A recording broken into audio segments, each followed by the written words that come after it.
Chapter 210. The sun outside the stone crack is still bright, but the temperature inside the stone crack seems to be getting lower and lower. Li Yunxin silently watches him roasting the meat on the fire. He feels the scene in front of him is a bit familiar. But after all, he is no longer the boy who shivers in the cold rainy night and can only be trampled on. He keeps silent for a while and looks up at the old man's white hair and bark-like face. "What's your name?" The old man takes a deep breath, inhaling the fragrance of the meat. Then he says slowly, "I have forgotten the past and my name. Now I am a new student. Since I met you in this lake, I call myself the Old Man of the Lake." Li Yunxin thinks for a while and says calmly, "The Old Man of the Lake is indeed an artistic and stylish name. But if I have to call you the Old Man of the Lake, every time I call you, it will be a bit delusional. What's your name?" The old man looks at him, blinks and smiles inexplicably. "Oh, my surname is Su. Then I will call you Lord Su." Li Yunxin looks at the meat. "Lord Su, do you know that I am a monster? This Dongting is now my Taoist field." The old man looks at him for a while and opens his mouth. "Oh, I think you are also a monster. You come here alone on such a day. There is no sweat on your body and your clothes are clean without a trace of dust. You also have a fairy face. You must not be a human. But you are a monster and you are in charge of this Dongting. You must be powerful. I have been trapped here for many days and can't solve my worries. Monster Taoist, can you give me a jar of good wine to drink?" Li Yunxin listens to his words and smiles slightly. He flicks his wrist and a folding fan appears in his hand. He wipes the fan and takes out a pot of wine. He puts the wine beside the fire in front of the old man and says, "This is Mu Nanchun from Mu Nan House in the city of Wei." He pauses and says, "I don't know if he is still here." The old man takes the wine and lifts the pot to pour the wine into his mouth. Then he takes a long breath and says, "Good wine. Good wine. Young master, give me wine and I'll give you meat, take it." He tossed the branch in his hand over the bonfire. Li Yunxin stretched out his hand to catch it, looked at it carefully and then put it on the fire to roast. The old man claps his hands and says, "You are the monster in charge of Dongting, but you don't look happy now. It was said that demons were carefree and did whatever they wanted. What was on the young master's mind? I don't think I have long to live. Why don't you tell me?" Li Yunxin looked at him. "With Master Su's ability, do I still need to tell you about my troubles?" The old man shook his head. "The Su Gong in front of you is just an old man. How could he have the ability to read your mind? If you don't feel at ease, you can kill me with a single palm strike. Then you can see what kind of person I am." Li Yunxin seriously considered his suggestion for a while. Then he flipped the roasted meat in his hand. "There are some troubles in front of me." He was silent for a moment and then he actually said, "I have a few friends outside Dongting Lake and I don't know where they are. But now I can't get out. I'm worried. I'm afraid that they have been killed by people or demons. I'm even more afraid that they will be caught and used to threaten me, then I have to make a choice I don't like. Oh, it's really troublesome." The old man sighed. His voice was a little louder because of the wine. "Young master, you're afraid that you can't convince yourself." "I just hate tests." Li Yunxin smiled. "Some things are fine as long as they are as usual. But when it comes to the test, no one knows what choice they will make. So don't test human nature. I don't like it at all." He glanced at the old man. "I don't like stupid tests either." The old man smiled kindly and took the meat on the branch back. He reached out to tear off a slightly burnt shredded meat and tasted it. He said, "It's a little tasteless without salt. But it seems that young master's troubles are not limited to this. Is there anything else?" Li Yunxin watched him put the shredded meat into his mouth and chewed it carefully. He said, "Something else. Someone forced me to choose a side. It's also annoying, but I can't stay out of it. But the reason is the same as before. If I can get some of my old friends in, maybe I'll feel better. But I don't think you can do anything about it. I don't know whether you're an enemy or a friend, but I think you're a good person. It's fate that we met. I still have something to do. See you later." He stood up and put the branch on the stone slab. He was about to leave. The old man put down the meat in his hand, looked up at him and said with a smile, "I've received your wine. How can I let you go back empty-handed? Young master, look, where is this?" After saying that, he tapped the ground with the branch in his hand and pointed outside the crevice. Li Yunxin looked outside. Outside the stone crack was the sun and the wild woods. At this time it still looked like the sun and the wild woods. But it was no longer the same as when he came in. Outside the cave, the banyan trees were lush and green. A corner of the cornice peeked out from the bushes. This was no longer the island he came in from. He was shocked and turned to look at the old man. But the old man didn't look strange.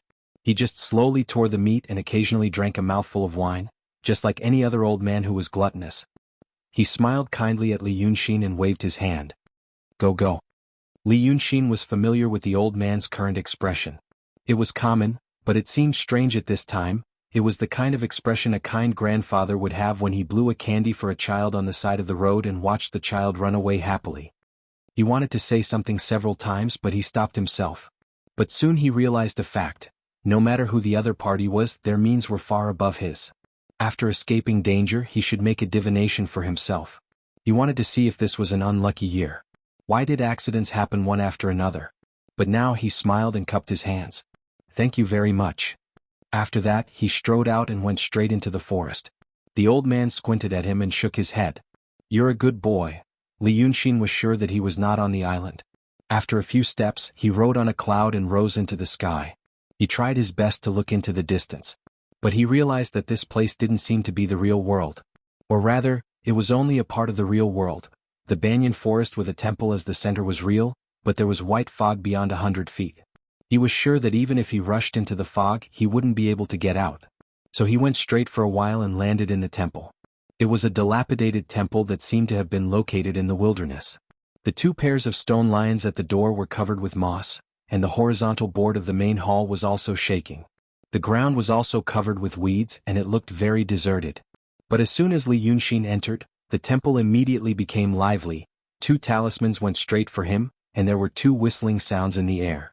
The broken stone floor in the courtyard trembled slightly, and a golden light rippled like water. He felt the familiar power of a formation. He also heard a high-pitched, bewitching voice. Aya. Run. Run. Li Yunxin took the 2 talismans and pinched them in his palm, turning them into flames and ashes. He took another 2 steps forward and the 2 flying swords hit his chest, but they didn't even leave a white mark. He took another 4 steps forward and kicked away a row of stones in the weeds. He shouted, "What are you panicking for? It's me." After he shouted, the courtyard suddenly became quiet. Li Yunxin let out a sigh of relief. Any casualties? Sanhua slowly poked her head out of the main hall. She stared at Li Yunxin for a while and then said doubtfully, "Huh? This is real, huh? Fake, huh?" Then he saw the door of the main hall was pushed open. Lu Laodao frowned and his hair was messy. He carefully looked him up and down and after a while, he asked tentatively, "Brother Xen?" Li Yunxin spread out his hands. "Someone else pretended to be me?" But Lu Laodao didn't say anything and continued to stare at him. Li Yunxin sighed and said, 800 soldiers ran to the north slope, and the artillery ran to the north side. The soldiers were afraid to touch the artillery, and the artillery was afraid to touch the soldiers. What's your name? My name is Li Yunxin, get it? Lu Laodao probably didn't understand this, and neither did Sanhua Dragon Lady. But Lu Laodao knew that this was indeed Brother Xen. He immediately rushed out of the room, grabbed Li Yunxin's hand, looked him up and down and said in a hoarse voice, "You scared Laodao to death." Li Yunxin was slightly touched by his attitude, but he didn't relax his vigilance.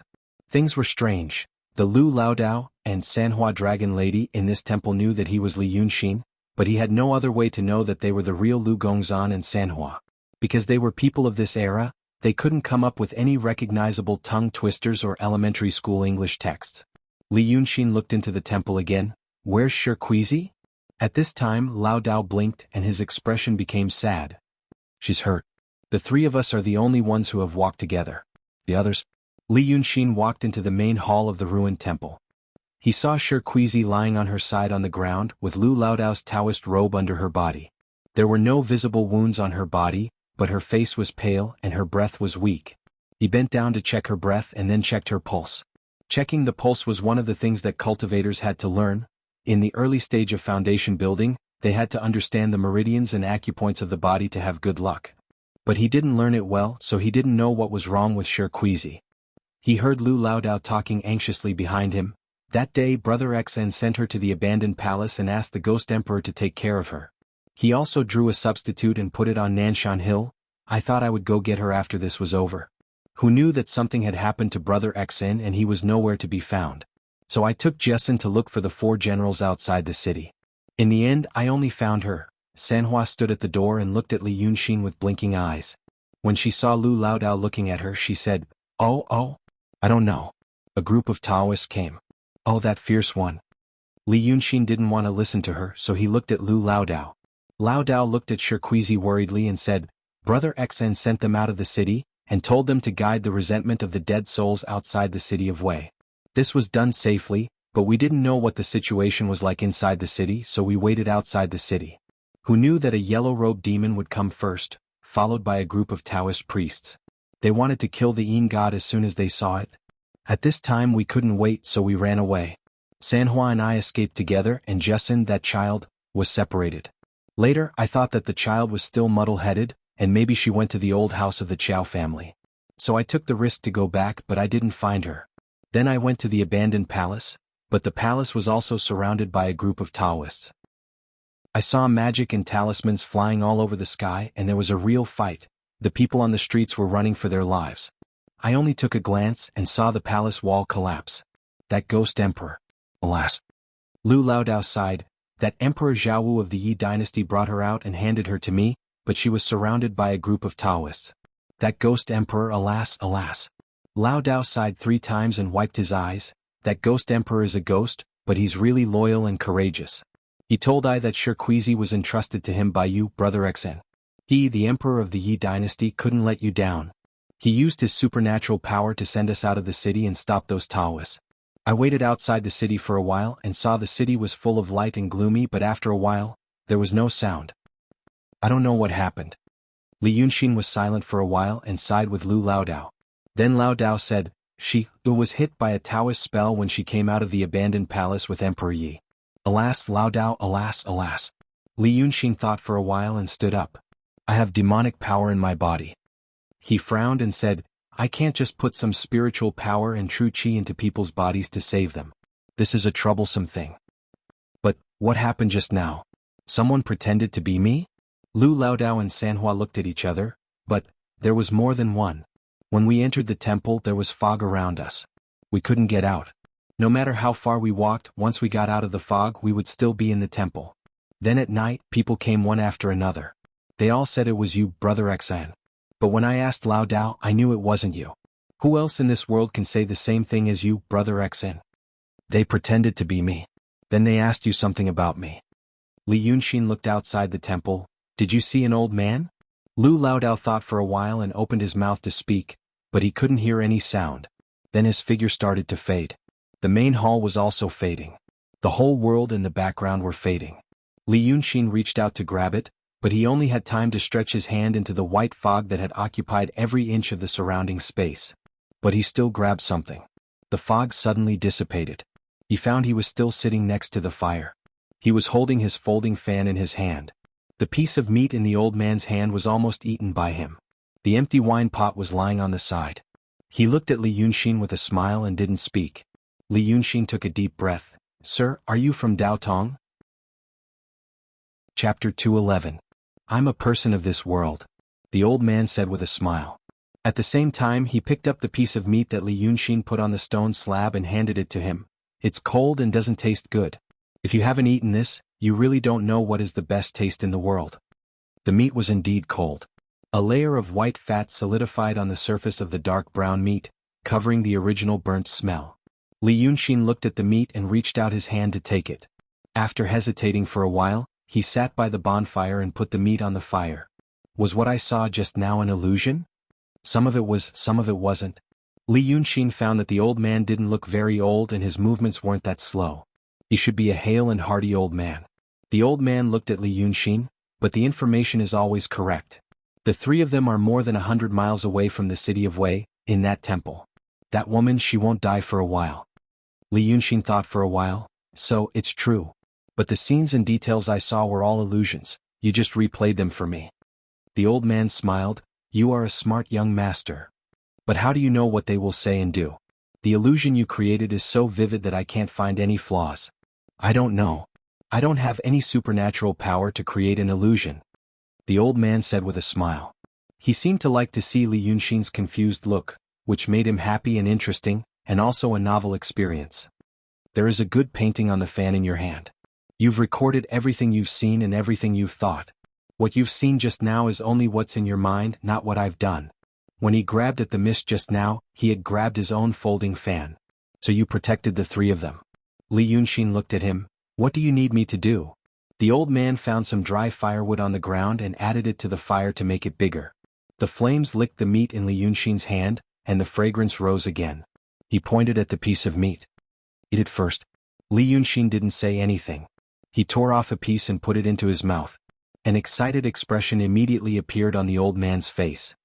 Oh, you're not afraid of human flesh? Li Yunxin smiled. It doesn't look like it. Since I'm a fiendish demon, I must have done some research on human flesh. But after he said this, his expression froze slightly. Because the taste exploded in his mouth. He had not eaten much of the delicacies of this era, but he had eaten a lot in his previous world. In such a highly developed world, he had tried all kinds of ingredients and cooking methods. He had thought that all the delicacies in the world were just so. But who would have thought that the thing in his mouth, such a simple thing that had been roasted over the fire, would actually taste like this?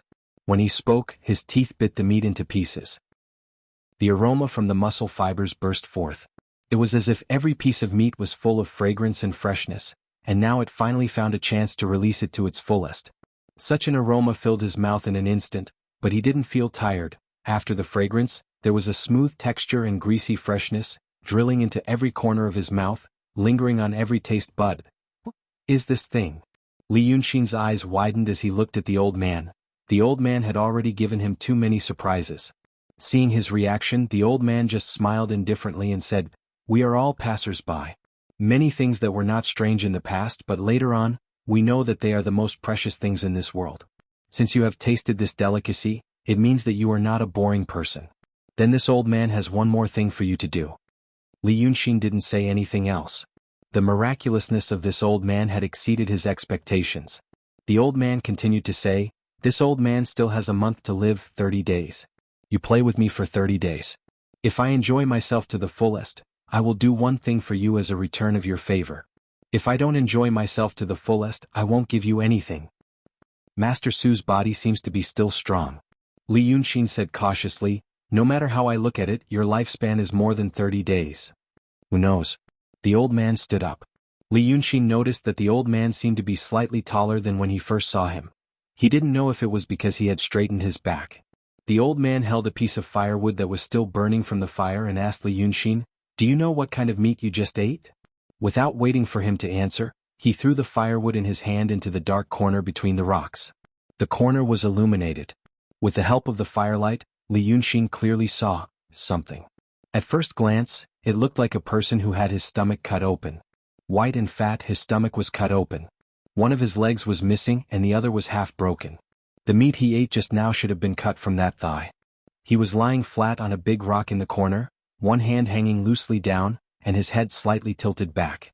This reminded Li Yunxin of a famous painting from his world, David's Death of Mala. But because of this he could see his face clearly. It didn't seem to be human. The face had facial features, but like the Dharmakaya of Li Yunxin and Lord Dongting, it retained the outline of a human and some animal features. The facial features on the face were scattered, as if the original face had been inflated from the middle. "Child, you don't eat people," the old man said to him. "But what is a person? Are there internal organs, acupoints, and meridians?" "He also has them. He was originally a servant by my side, and his original body was a big boa in the Lan River." Note: I said he protected me to the shore. Yes, he did protect me to the shore.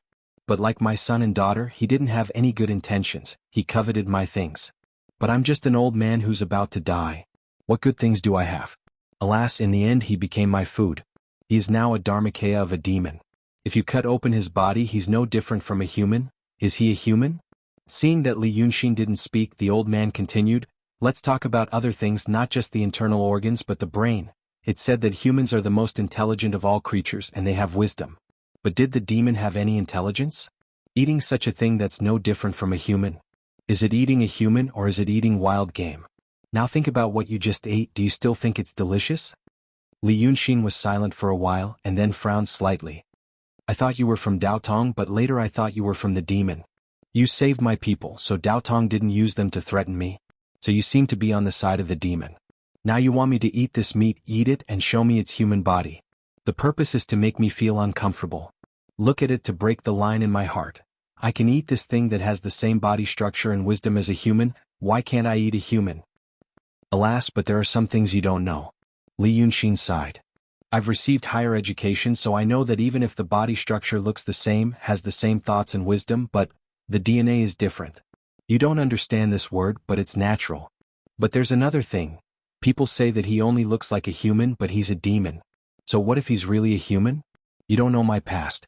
Or, this world, under the control of Daotong and Kenzo, is indeed more stable and happier than the medieval period of a world that might have existed. Daotong and Kenzo played a very positive role. Without their permission there wouldn't be a large-scale war, and there wouldn't be, alas. In some places, at some times, for a long period of time, it's not rare to use humans as military food, at least in such a cycle of hundreds of years. So, I'm very tolerant of cannibalism.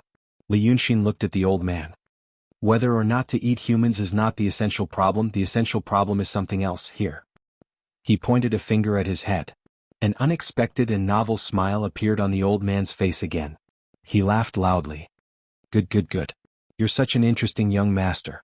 This old man wants to make up his mind, let's go now? This cave is so boring. Without waiting for Li Yunxin's reply, the old man pulled him out of the cave. His hand was pulled and he wanted to shake it off. But he found, it was not the powerful strength of the demon that he imagined, nor was it the tough body of a successful human. It was the hand of an ordinary old man. His palm was slightly rough, but it was definitely not the hand of someone who was used to doing farm work. It was dry but very hot. It seemed to mean that the old man was in a good mood and his body was also very good. Because of this slight surprise, he let the old man pull him out of the cave into the forest. The old man didn't use any magical power, and walked like an ordinary person. And Li Yunxin was waiting for the old man to cross the water, to see if the old man's habit of casting spells was more like that of a demon or a cultivator. This old man was neither good nor evil, and his words could be interpreted at will. He was really an unpredictable old fox. But when they reached the water, the old man stood still and didn't move.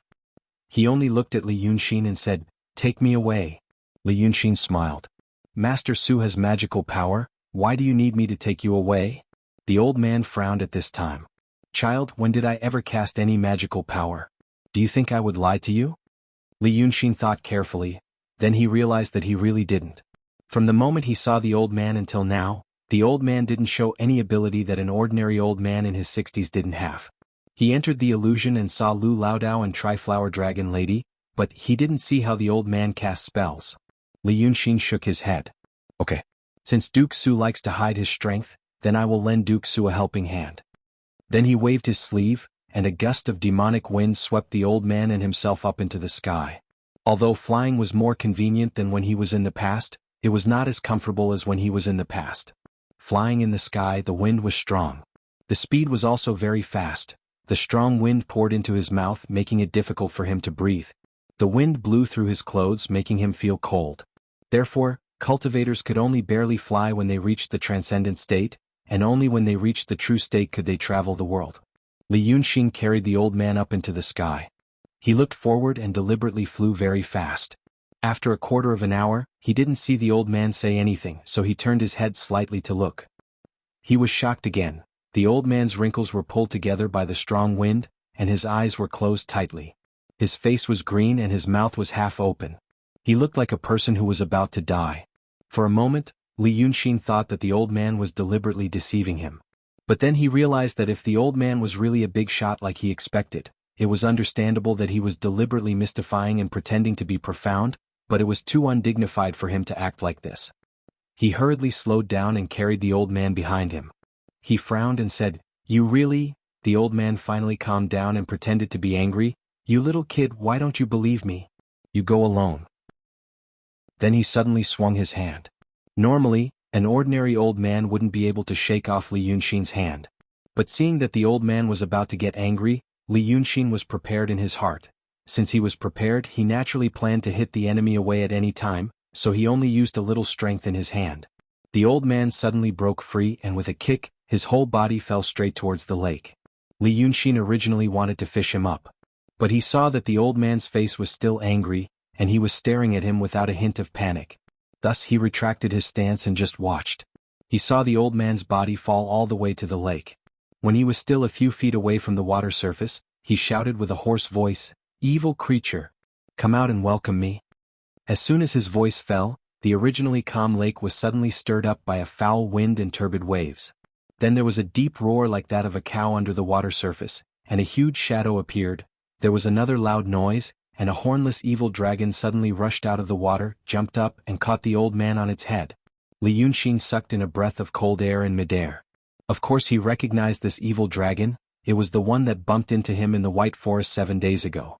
At that time the evil dragon was not afraid of Li Yunxin's chi-kissed dragon son, but now it was like a loyal dog coming to the old man's call.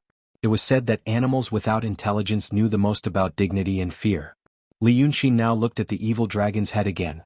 It had a pair of ox ears, but at this moment the pair of huge ox ears were pressed very low, close to the sides of the head, looking very scary. The old man was caught by the evil dragon, and the old man stretched out his hand to grab the thick hair on his temples. The hair on his temples was as thick as a child's arm. The old man stood in the hair and grabbed it firmly, and then sat cross-legged in the hair. Immediately, he had the momentum of an immortal riding a dragon to the 9th heaven.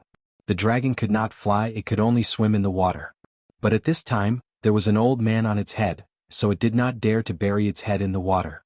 It struggled to raise its head and slithered on the water surface. When it saw Li Yunxin in midair, it did not dare to show its fierce look, but from time to time it whimpered. It was as if it was begging him to quickly take the old man to the heavens. Li Yunxin followed the evil dragon, and his eyes were fixed on the old man's figure. Who was this god? At this time the old man raised his head, and the anger on his face disappeared, replaced by a happy smile. "Child, have you ever experienced the feeling of riding a dragon?" Chapter 212. The expression on the old man's face was cheerful and open-minded. Even with Li Yunxin's power, he couldn't see any trace of pretense. It was as if an old man casually jumped on the back of a donkey on the side of the road, and then asked him with a smile, "Have you ever tried riding a donkey?" But if he was really an old man with no other thoughts, why would he be standing on the back of the evil dragon? He took a deep breath in the strong wind, slowly lowered his altitude, slowed down his speed, and walked side by side with the old man on the dragon's head. After a moment of silence he said, "Master Su is really a genius of the present age. I admire you. But although this evil dragon looks like a dragon, it's not a dragon. If there is a real dragon, it is the only one in the world. Who has ever tried to ride a dragon?" The old man listened to his words and laughed. "Hey, you don't know this, he. He only said a few words and didn't continue. It was as if he knew a lot of secrets, but at this time he couldn't tell Li Yunxin in detail. Li Yunxin didn't ask further, and slowly learned how to get along with this old man. He smiled and said, "It's not convenient for Master Su to tell me now, but there will be a time in the future. I was impatient and anxious earlier, so I was rude and offended you. Master Su, please don't blame me." The old man snorted with a smile. "I've already heard of the famous human demon Li Yunxin. You don't need to pretend to be obedient. If you were really obedient, I wouldn't have come to play with you. If you want to apologize, you might as well think of a way to make me happy. If I'm satisfied, I'll promise you one thing when the deadline is up." Previously, this old man always said that he was an ordinary old man, which made Li Yunxin's heart uneasy. But now that he finally said, "I've already heard of the famous human demon Li Yunxin," his heart instantly calmed down. He didn't think that he was famous now. In the world there weren't many ordinary demons and cultivators who knew him. Just like how he didn't know the name of a random little fish. Logically speaking, there should be many demons living near the Wei River all year round, but he didn't know any of them, because he wasn't interested and there was no need. But among the others, some great fiendish demons, Taoist orthodoxies and sword sects, he should be quite famous. He was already in the true realm. Although there were always some old things with frighteningly high realms, among the demons and cultivators of the world, they were indeed worthy of the title, Great Fiendish Demon. Moreover, there were many mysteries about him that even he himself did not know. For example, the old man beside him probably knew some inside information. Now that the old man had said such words, it meant that he was also one of the small group of existences who stood at the peak of martial power in this world. Li Yunxin felt that at least he knew the details. Narrowing down the scope, he felt more at ease. He just didn't know whether the great name the old man mentioned was a bad name or something else. He hid the surprise on his face and said, "Mr. Su, you let me know the news of my disciples, which was a great kindness to me. Now Dongting is my Taoist field, and I, as the host, naturally can't neglect the guests, let alone make any promises or conditions. I just don't know what kind of interesting thing Mr. Su is talking about. The old man smiled faintly in the wind and pointed forward. You child, do you think this is interesting? Li Yunxin looked forward following the direction of his finger. However, he didn't see anything interesting. They were deep in the hinterland of Dongting at the moment, surrounded by white lake water. The inhibition around Dongting Lake was still very far away, and they couldn't even see a shadow at this moment. Therefore, only water, sky, and clouds could be seen. Li Yunxin had been watching it for 6 or 7 days and he was tired of it. The old man seemed to have guessed what he was thinking and said, "Look carefully. Look at the water under us is indigo. Farther away, it becomes emerald green. When the water meets the sky, it is bright white. The white gives birth to clouds. White clouds against the blue sunny sky, such a clean and refreshing scene, isn't it a wonder? Listen to the wind again. Sometimes high and sometimes low, sometimes far and sometimes near. Cover your ears." As he spoke, he really did cover his ears like a little child. He looked at Li Yunxin happily and his voice grew louder. The sound of the wind is gone, but you can hear the humming sound. Let go of your hands again, the old man said and opened his arms again. He raised his head as if he was intoxicated. The wind poured into your ears at this moment. Isn't it like the creatures in this world, the sky and the water, talking to you? Li Yunxin blinked and didn't know what to say to fit the situation. The old man didn't think much of it when he saw how nonchalant he was. He sighed in the wind and said, "You are used to these scenes, so you don't know how thrilling it is. If a blind or deaf person suddenly can see and hear, I don't know how excited he would be. The flowers and grasses, the mountains and the rivers around us, which we have grown weary of, are in fact magnificent scenes of unsurpassed beauty.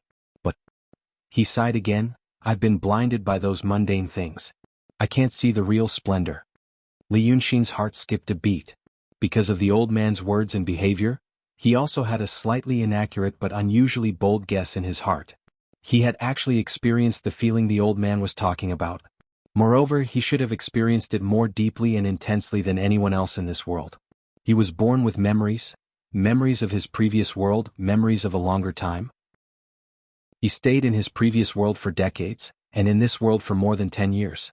What experience and personality would prevail? At least for him, it was the past.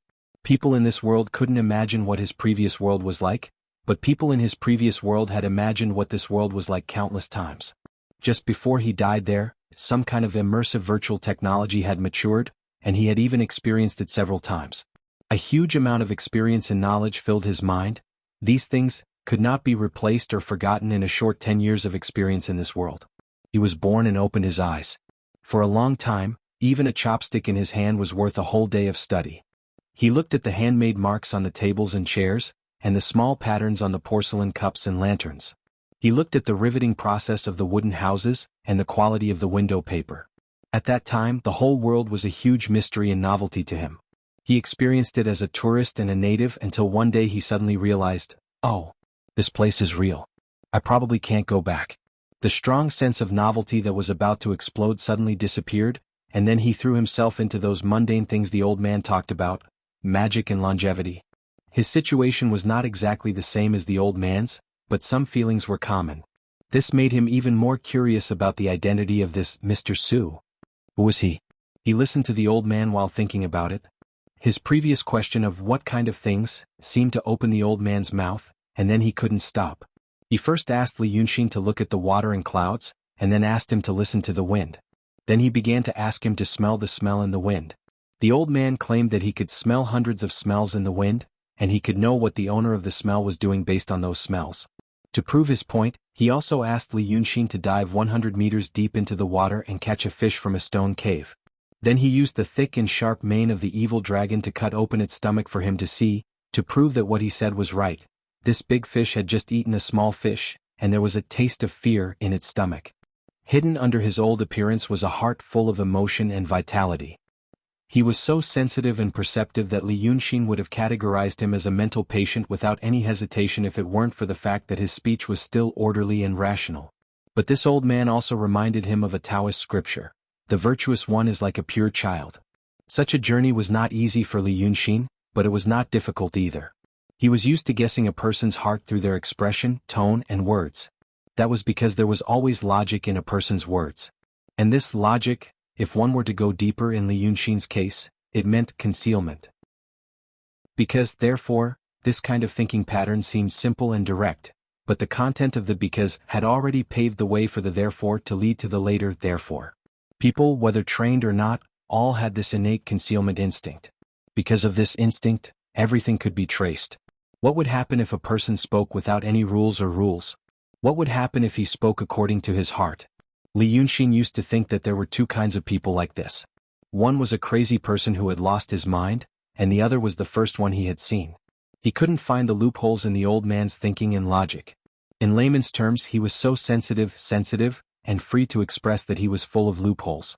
He didn't know where to start at all. When he first met this old man, he just looked a little weird.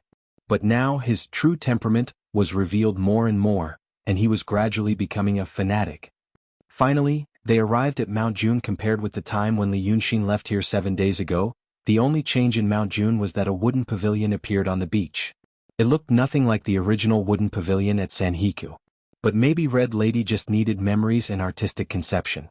Li Yunxin spent a quarter of an hour hesitating on the way, and then he told the old man how to unlock the inhibition of Dongting. The old man smiled faintly and didn't express his opinion. There were no twists and turns in the following things. Li Yunxin came to Ziwei Palace in Mount June once. He went to the front hall and the middle hall. Now he took the old man into Ziwei Palace from the front door and listened to his nagging all the way. Finally, he settled him in a bedroom in the middle hall. At that time it was already late and tired birds were returning to their nests. The old man, who was still excited in the daytime, began to yawn. Li Yunxin said a few indifferent words to him, and then he left him in the room. He left and rose high in the sky. Standing in the bright moon, he stared at Ziwei Palace. Nothing happened all night, so he entered his dragon palace to take a rest for a while. He thought that the second day of the old man's arrival in Mount June would be a novel and boring day. He didn't expect that it would be another day that made him feel surprised and suspicious. In the morning, he saw Red Lady drinking alone in the pavilion on the beach with a pot of wine in her hand. There was a lake breeze in the morning, and her figure was quite slender. The wind blew her red clothes against her body, outlining her beautiful curves. Her hair was also messy. Her hair hung loosely down, and half of her face was covered by the wind. Only her delicate red lips and blurred eyes could be seen, which made her look like a mortal. Li Yunxin stood outside the pavilion and quietly watched her leaning against a pillar, with one leg on the railing, drinking like a secular Jianghu person. After a while, she withdrew her gaze from the lake and turned to lean against the pillar to look at Li Yunxin. Her hand loosened and the empty wine pot fell into the lake. She tilted her head and looked at him for a while with drunken eyes. Then a lazy smile appeared on her lips. "Why did you bring a person back?" Li Yunxin knew that the person in Red Lady's words referred to those ordinary secular people without any cultivation or mana. He could also hear that she was a little drunk from her words. He came to see her to ask about the prohibition again, but he didn't want to hear her talk about it. So he smiled. "He's not a person, not an ordinary person. He's a dissimulated person." Unexpectedly, Red Lady giggled. She reached out and brushed her hair on her lips. She shook her head slowly. "Dissimulated person? What kind of dissimulated person is he?" When she spoke, she didn't seem to care about the old man. She just said casually, "Isn't he Su Wang from the Su town by the lake? I've seen him many times in the past few years. His ancestors used to be fishing. When his great-ancestor was young, he caught a box of gold and silver jewelry from the lake with a net. That was how he became rich. Then he started a business and bought land.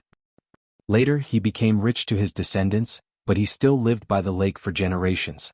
He said that Dongting was the place where his family made their fortune. This Su Wang, I watched him grow up. When he was young he was eccentric. He didn't like to study or do business. He only liked to play around and almost lost his family business. Fortunately, he had a pair of good children and took over the family business. Then he gradually recovered. When he was old, his temperament became even more eccentric. I used to be bored by the lake, so I often sneaked to see those interesting people. He was one of the most interesting people by the lake, so I had an impression of him." How could such a person become a dissimulated person in Li Lang's eyes?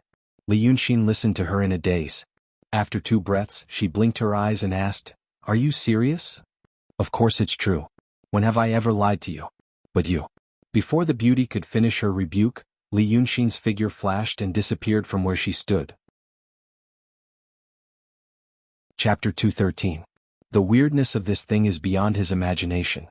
He thought the old man's words, "his children sank the boat," were a metaphor. It might refer to some of his former subordinates betrayed him, defeated him, and exiled him. But now, from Red Lady's mouth, that matter was actually confirmed. He can no longer calm down, and the curiosity in his heart is very strong. He feels that since he met this old man, his mood has become more and more intense. Now he knows that his curiosity may not be a good thing, and it's not his usual style, but he can't hold back and wants to leave immediately. He rises to the sky by riding the demon wind. His body shakes and then shows up as a dragon with a length of 300 meters. Then he goes straight to the south bank of Dongting Lake as fast as lightning. It took him 4 or 5 days to go around Dongting before. But now he has a general destination in his mind, and he is traveling in such a shocking way. His speed is much faster than before. He sets off from Mount June in the early morning. By noon he has already seen the south bank. Kun Wuxia, a cultivator in the mysterious state, seals the inhibition of the 1,000-mile Dongting with a thin layer of mist. He doesn't let Li Yunxin see the scene outside Dongting, and only leaves him a blue sky. When he patrolled around Dongting before, he also tried to break the thin mist with the supernatural powers and Taoist spells, but it was in vain. At least in terms of spells, a Taoist in the mysterious state does have an advantage that a true state cultivator can't resist. However, when Li Yunxin is about to approach the south bank and shows up in the sky, he suddenly finds that the thin layer of mist on the south bank is gone.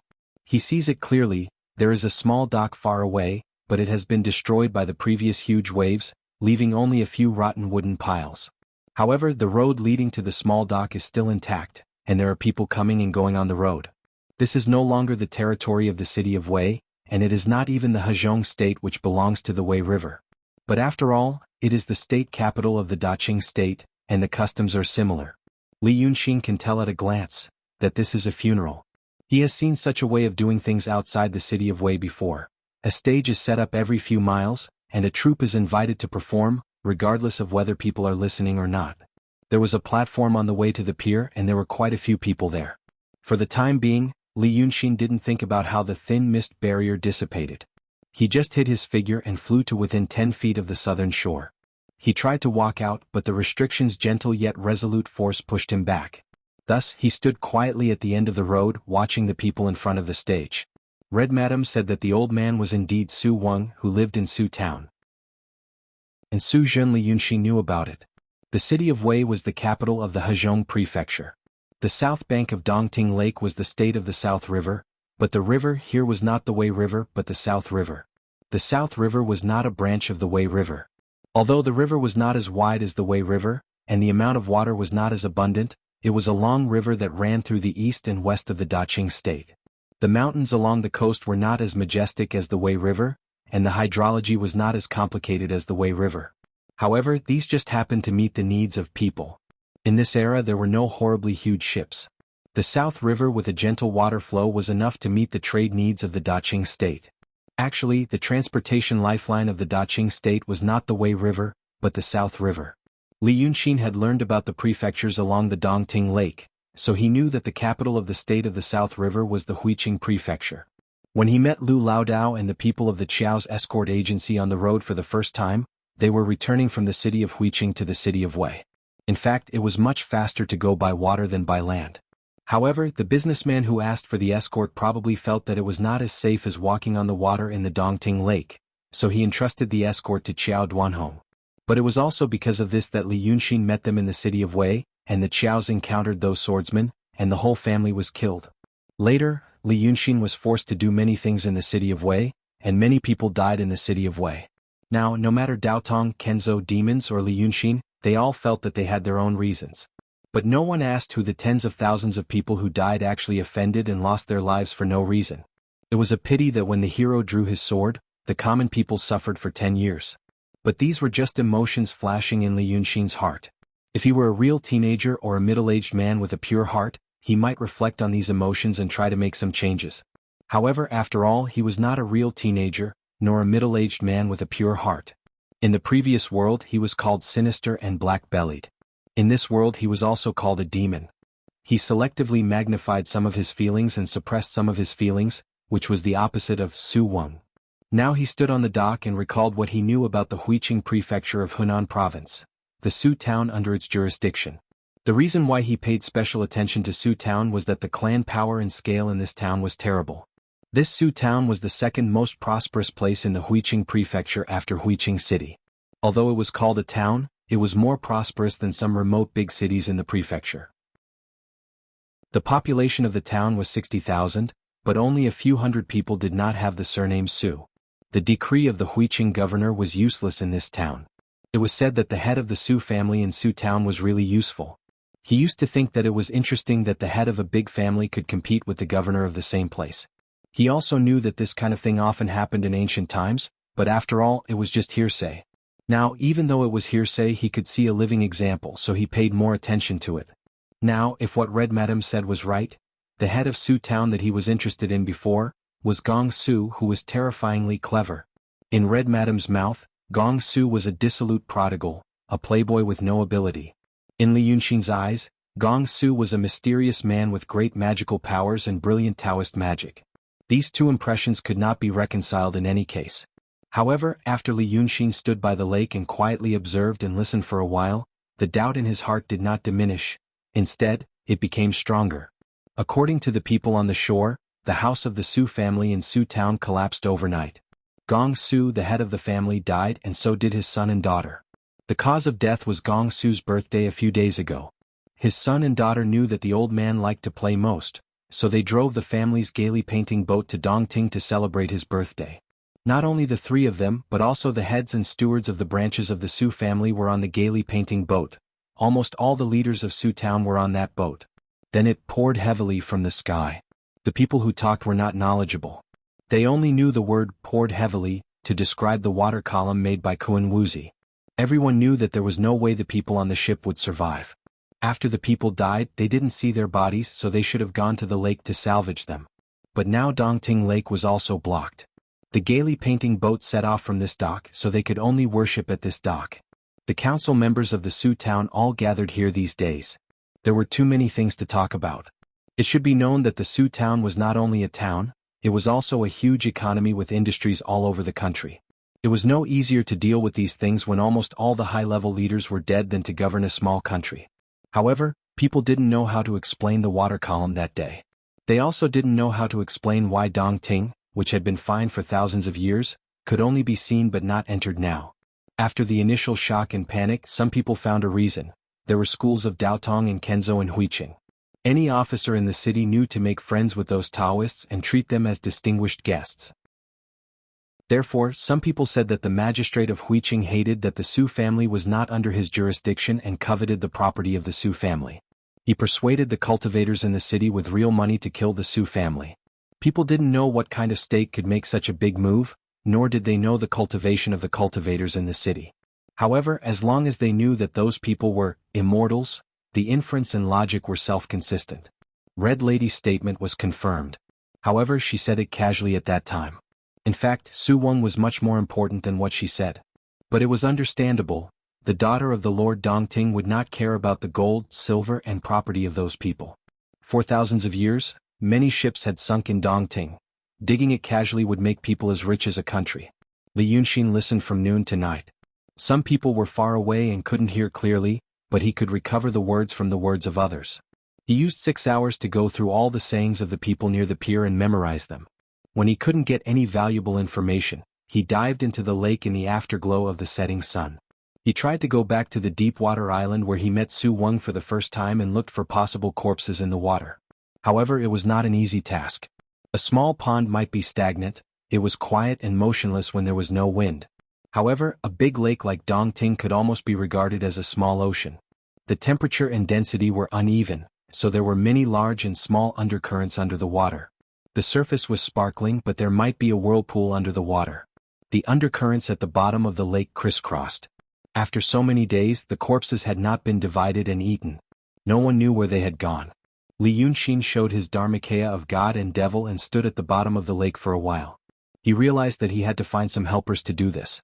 The immortals in people's minds in this world were similar to those in his world. They didn't need to use spells and supernatural powers. One moment they might end people's life and death, help people change their fate, or move mountains and rivers. The next moment they might argue with mortals because of a meal. They were just tools for people to express their wishes, and they were symbols of romanticism. However, neither Li Yunxin nor the Lord Dongting could ask Dongting to give him what he wanted just by waving his hand. The Lord Dongting used to have shrimp soldiers and crab generals, so the ninth young master must have a few assistants. However, even if the ninth young master had some assistants, they would probably scatter after his death. And the Dongting of the Lord Dongting? Li Yunxin felt that there must be more than two demons, him and Red Lady. In such a large area of water, it was impossible to say that there were no little demons subdued by the Lord Dongting. He didn't pay attention to those demons before because he didn't know if they were the chess pieces left by the Lord Dongting. Since the Lord Dongting had a way to run out to find the dragon after the inhibition was opened, he might also have a way to control some aquatic demons. He wanted them to get some information from Li Yunxin. But now that he had to use it, he just used it. He was a generous person. He didn't need to pay attention to those who turned around to deliver the message. It was not a big deal anyway. Those who made trouble in front of him, he would just kill them. It was not a big deal either. He suddenly widened his eyes in the water, and countless tiny undercurrents immediately appeared around him. When he was on the land, he could breathe clouds and make wind and rain. In the water, he could also stir undercurrents. This was his new instinct. It was a natural ability of the dragons. Those tiny undercurrents carried his dragon chi and spread in all directions. They told the demons who might be hiding everywhere in the Dongting Lake. A big dragon's monster came to the Dongting and was declaring its existence and territory. At the same time, it issued an order to summon them. From this point of view, it was indeed no different from those beasts who used smell to mark their territory. And this was also one of the reasons why Li Yunxin didn't like to do this before. However, after half an hour, he didn't see any people. Li Yunxin breathed a sigh of relief and realized that something unexpected might happen again. He would not overestimate the loyalty and courage of the demons. The big monsters in the lake might not want to pay attention to him, but the little demons were not so bold. The Lord Dongting was not in the lake. Even if he occupied the nest, he was still a big monster in the real realm. At this moment, he could really threaten them. However, even a small fish didn't show up now. But he waited for another hour. The tiny undercurrents went further and he finally saw the fourth existence with spiritual intelligence in the lake. It was a mermaid. In terms of appearance, he had to say so.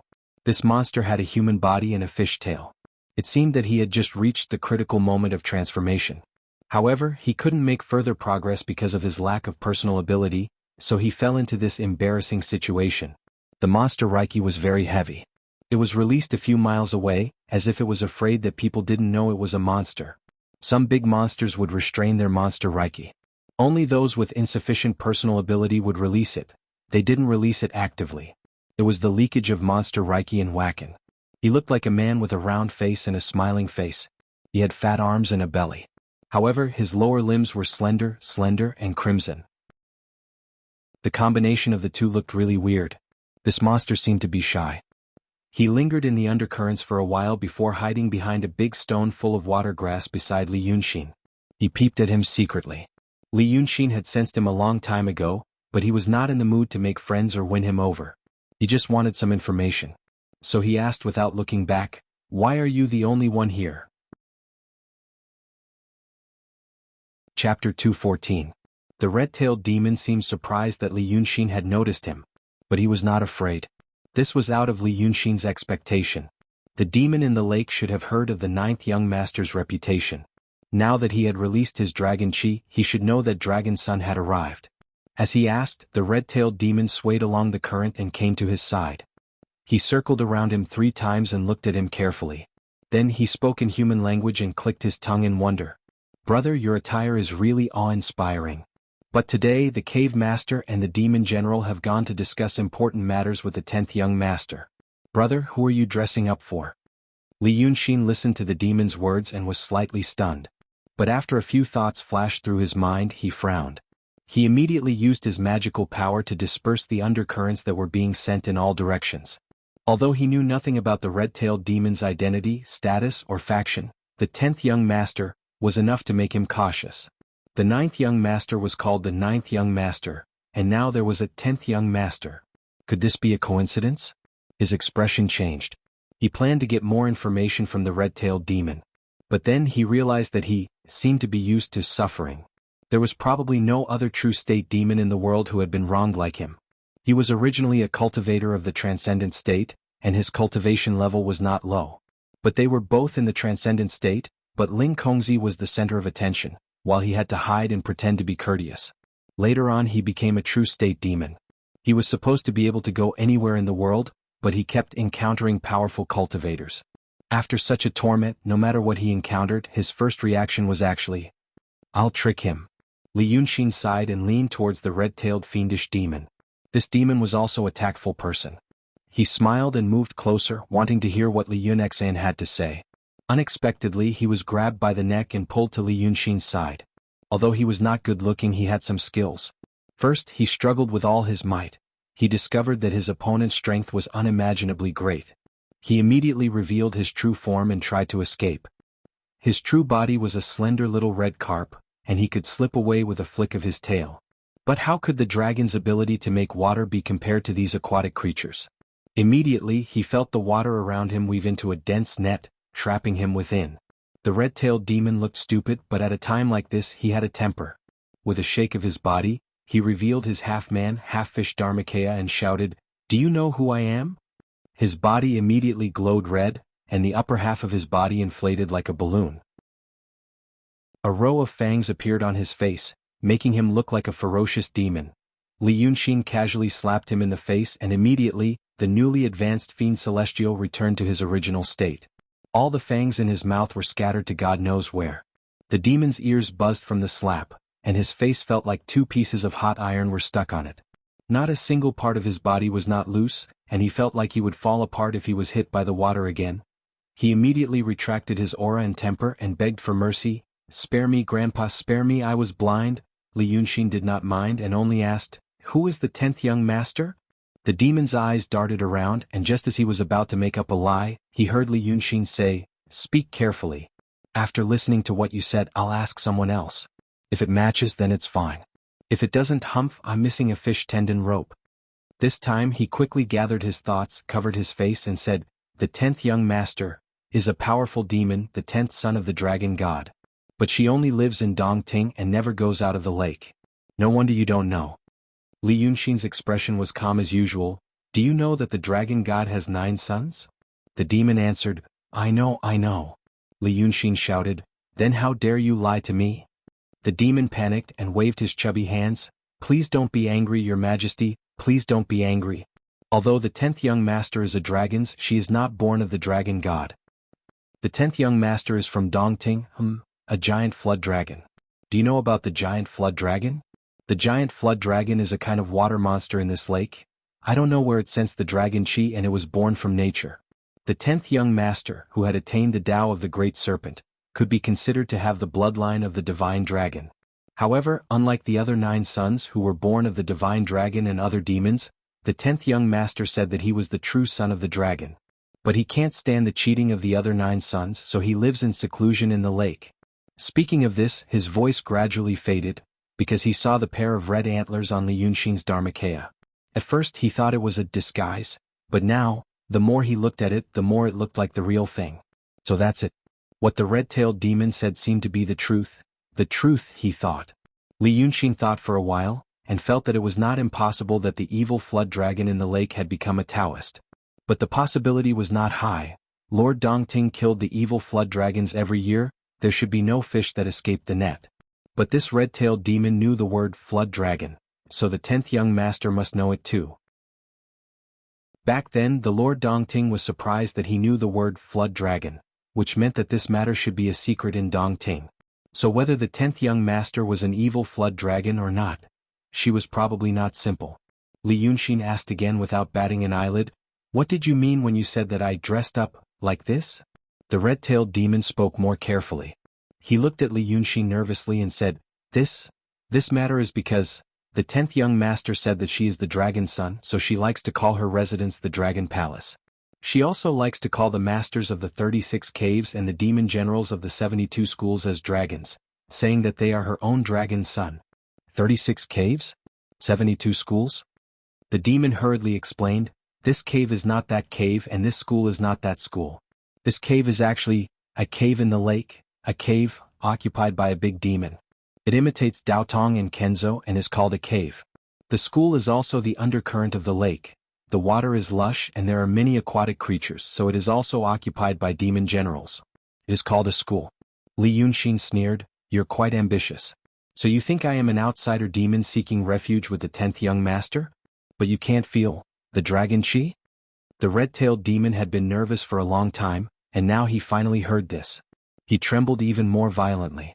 He stood in the water, bent over, and was about to kneel down like a human. He said repeatedly, "You really are the Grandpa Dragon's son. I have eyes but fail to recognize Mount Tai. Grandpa, you must know in this lake. I really didn't know it was the dragon chi, this lake usually." Li Yunxin thought for a while and roughly understood. A part of the divine dragon's soul was sealed in this lake, and every year 2 or 3 evil flood dragons would cause trouble. Dragon chi could not be found anywhere else, but it was probably not rare in this lake. When the evil flood dragons wreaked havoc, it would spread everywhere. These demons were used to the flood dragon's aura. They couldn't even tell if this aura was the dragon chi, right? In their eyes, the dragon chi was probably just the smell of the evil flood dragons. Perhaps other demons in the world had the same smell, and it was not surprising. Good. The ignorant are not guilty. Li Yunxin squinted his eyes and thought. He was in the body of a demon, and when he squinted his eyes, his golden eyes turned into slits, looking cruel and dangerous. The red-tailed demon was even more nervous. He wanted to find a way to escape, but there was no way out. Li Yunxin asked again, "Does the Lord Dongting know about this?" The demon answered hurriedly, "A big demon like the Lord Dongting would not have the time to care about us. Besides, Dongting is so vast that it would take more than a month for someone to sail the boat from one end to the other. We don't want to offend the old man's dignity. If we still need to do our best, the old man would not care about us." This was in line with Li Yunxin's deduction. Dongting was so vast, and the Lord Dongting needed some powerful subordinates. But he probably would not delegate his power to the lower levels like human beings. Instead, he would do enfeoffment like countless big demons. But it could not be compared with the enfeoffment of human beings. At most, it was a loose union. If there was something, they would gather people to do something. If there was nothing, no one was strictly the master of the school. However, this 10th young master seemed to have a plan. She created a nondescript 36 caves and 72 schools under the eyes of the Lord Dongting. No one knew whether the Lord Dongting didn't know or didn't care, or both. So, Li Yunxin asked him, "Why did the cave masters and monster generals in the nearby waters go to the 10th young master's place? Also, why didn't you go? You sound like a big shot." The red-tailed demon showed a bitter face. "Grandpa Dragon's son, you are flattering me. I am just a little demon under the command of the 10th young master. I was sent out to patrol the lake because the monster kings had something to discuss today. Grandpa Dragon's son, look at Dongting. This water area occupies 20 to 30% of Dongting, and it is the territory of the 10th young master. There are still some unruly demons in other parts of the lake that are not under your command. They are not convinced by 10th young master, so I have to keep an eye on them." Even so, the situation in the lake was actually very complicated. Dongting Lake was as wide as the land of a state. With the presence of the Lord Dongting, the cultivators almost didn't make trouble. The Lord Dongting was not a lord with a strong desire for power, so the demons in the lake flourished. Just like the general trend in the world, they all respected the Lord Dongting as the common lord, but in fact they all had their own territories and small kingdoms. Li Yunxin had been patrolling around the lake, passing through countless demons' territories.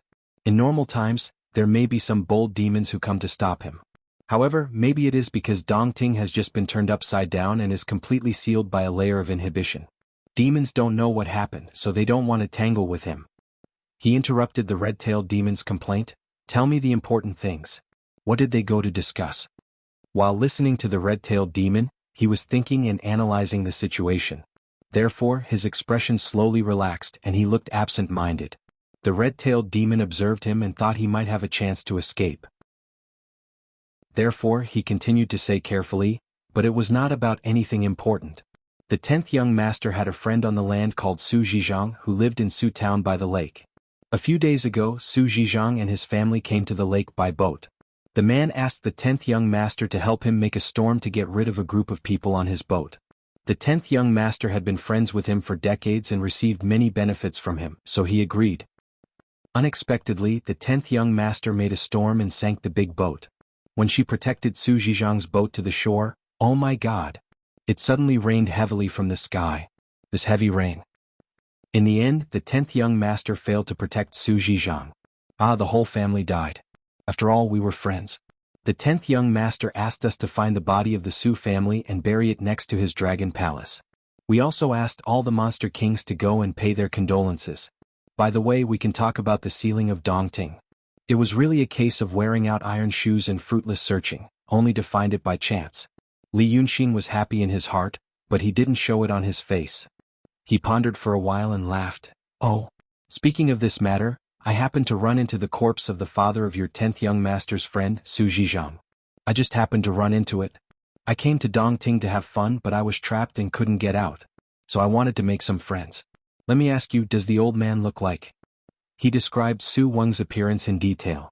The red-tailed monster didn't know whether he really knew Su Weng's appearance or he just wanted to get out of Li Yunxin's hands. He nodded after hearing Li Yunxin's words and showed a happy expression. Yes, yes. My 10th young master said that the most important thing to people is kinship. She said that although they killed each other when they were alive, they probably hope to be buried in the same place after death. And the meat of the Su family that we found has. He stopped at this point and smiled embarrassedly. Anyway, it's a good thing. My 10th young master will be happy if you really use that old man as a gift. Li Yunxin nodded. What's your name? The red-tailed monster was in a hurry to bring Li Yunxin to his 10th young master. If he brought Li Yunxin there, it would be a negotiation between big demons and it would be none of his business. He hurriedly said, Your Majesty, my name is Bo Erba. I am an inspector under the 10th young master. I carry a red coral bone token with me and I patrol this area. Before he finished his sentence, Li Yunxin had already hit his head with his palm and killed him on the spot. Then he waved his sleeves and casually stirred his soul into pieces. He found a wooden token with mottled red paint on it. He frowned and clicked his tongue, then put it into his sleeve. With a shake of his body, he transformed into the appearance of the red-tailed demon, Wave Erba, and swaggered towards the south. He said that he couldn't find the demons in the lake because he didn't have any clues. Now Bo Erba talked a lot of things, including the 10th young master's residence, appearance, and the number of demons under her command. Li Yunxin remembered it all. He also knew that the 10th young master was called Dragon Sun, so she must have a way to produce some dragon chi. He searched as he walked. After 2 hours, he knew he was in the right direction. Chapter 215. In ordinary people's impression, the bottom of the lake and the beach are probably covered with sand and beautiful and lush with all kinds of aquatic plants. But the real situation at the bottom of Dongting Lake is different. Many places are only covered with a thick layer of mud, with a few thin and weak grass sticking out sporadically.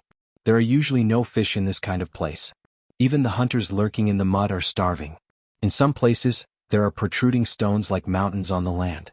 When the water flows here, it will slow down or cold and warm will collide. Therefore the bait is rich and there are more fish. With more fish there are more fertilizer and the aquatic plants are lush. This kind of place is like an oasis at the bottom of the lake. With a larger area, more bait, more fish and lush aquatic plants, people will know that this place must have an owner. Li Yunxin cruises on the uneven bottom of the lake for a long time, and finally finds a place with lush aquatic plants in front of him. But it's not because of the terrain but because of several ships. He doesn't know whether they are official ships or merchant ships, and he doesn't know when they sank. As far as the eye could see, they were all squeezed together, creating an undulating terrain on the flat ground. At this time the big ships are all made of wood. The wooden ships sink and the wood rots. There are a lot of salts in the hull which are loved by small fish and shrimps. It also seemed to have been deliberately cultivated. So when Li Yunxin saw this place, what came into view was actually a forest. He doesn't know what kind of aquatic plants are, but they grow tall and straight in the water like towering trees.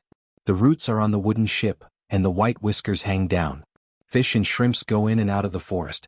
Outside, there are large areas of aquatic plants and reefs of different colors and shapes.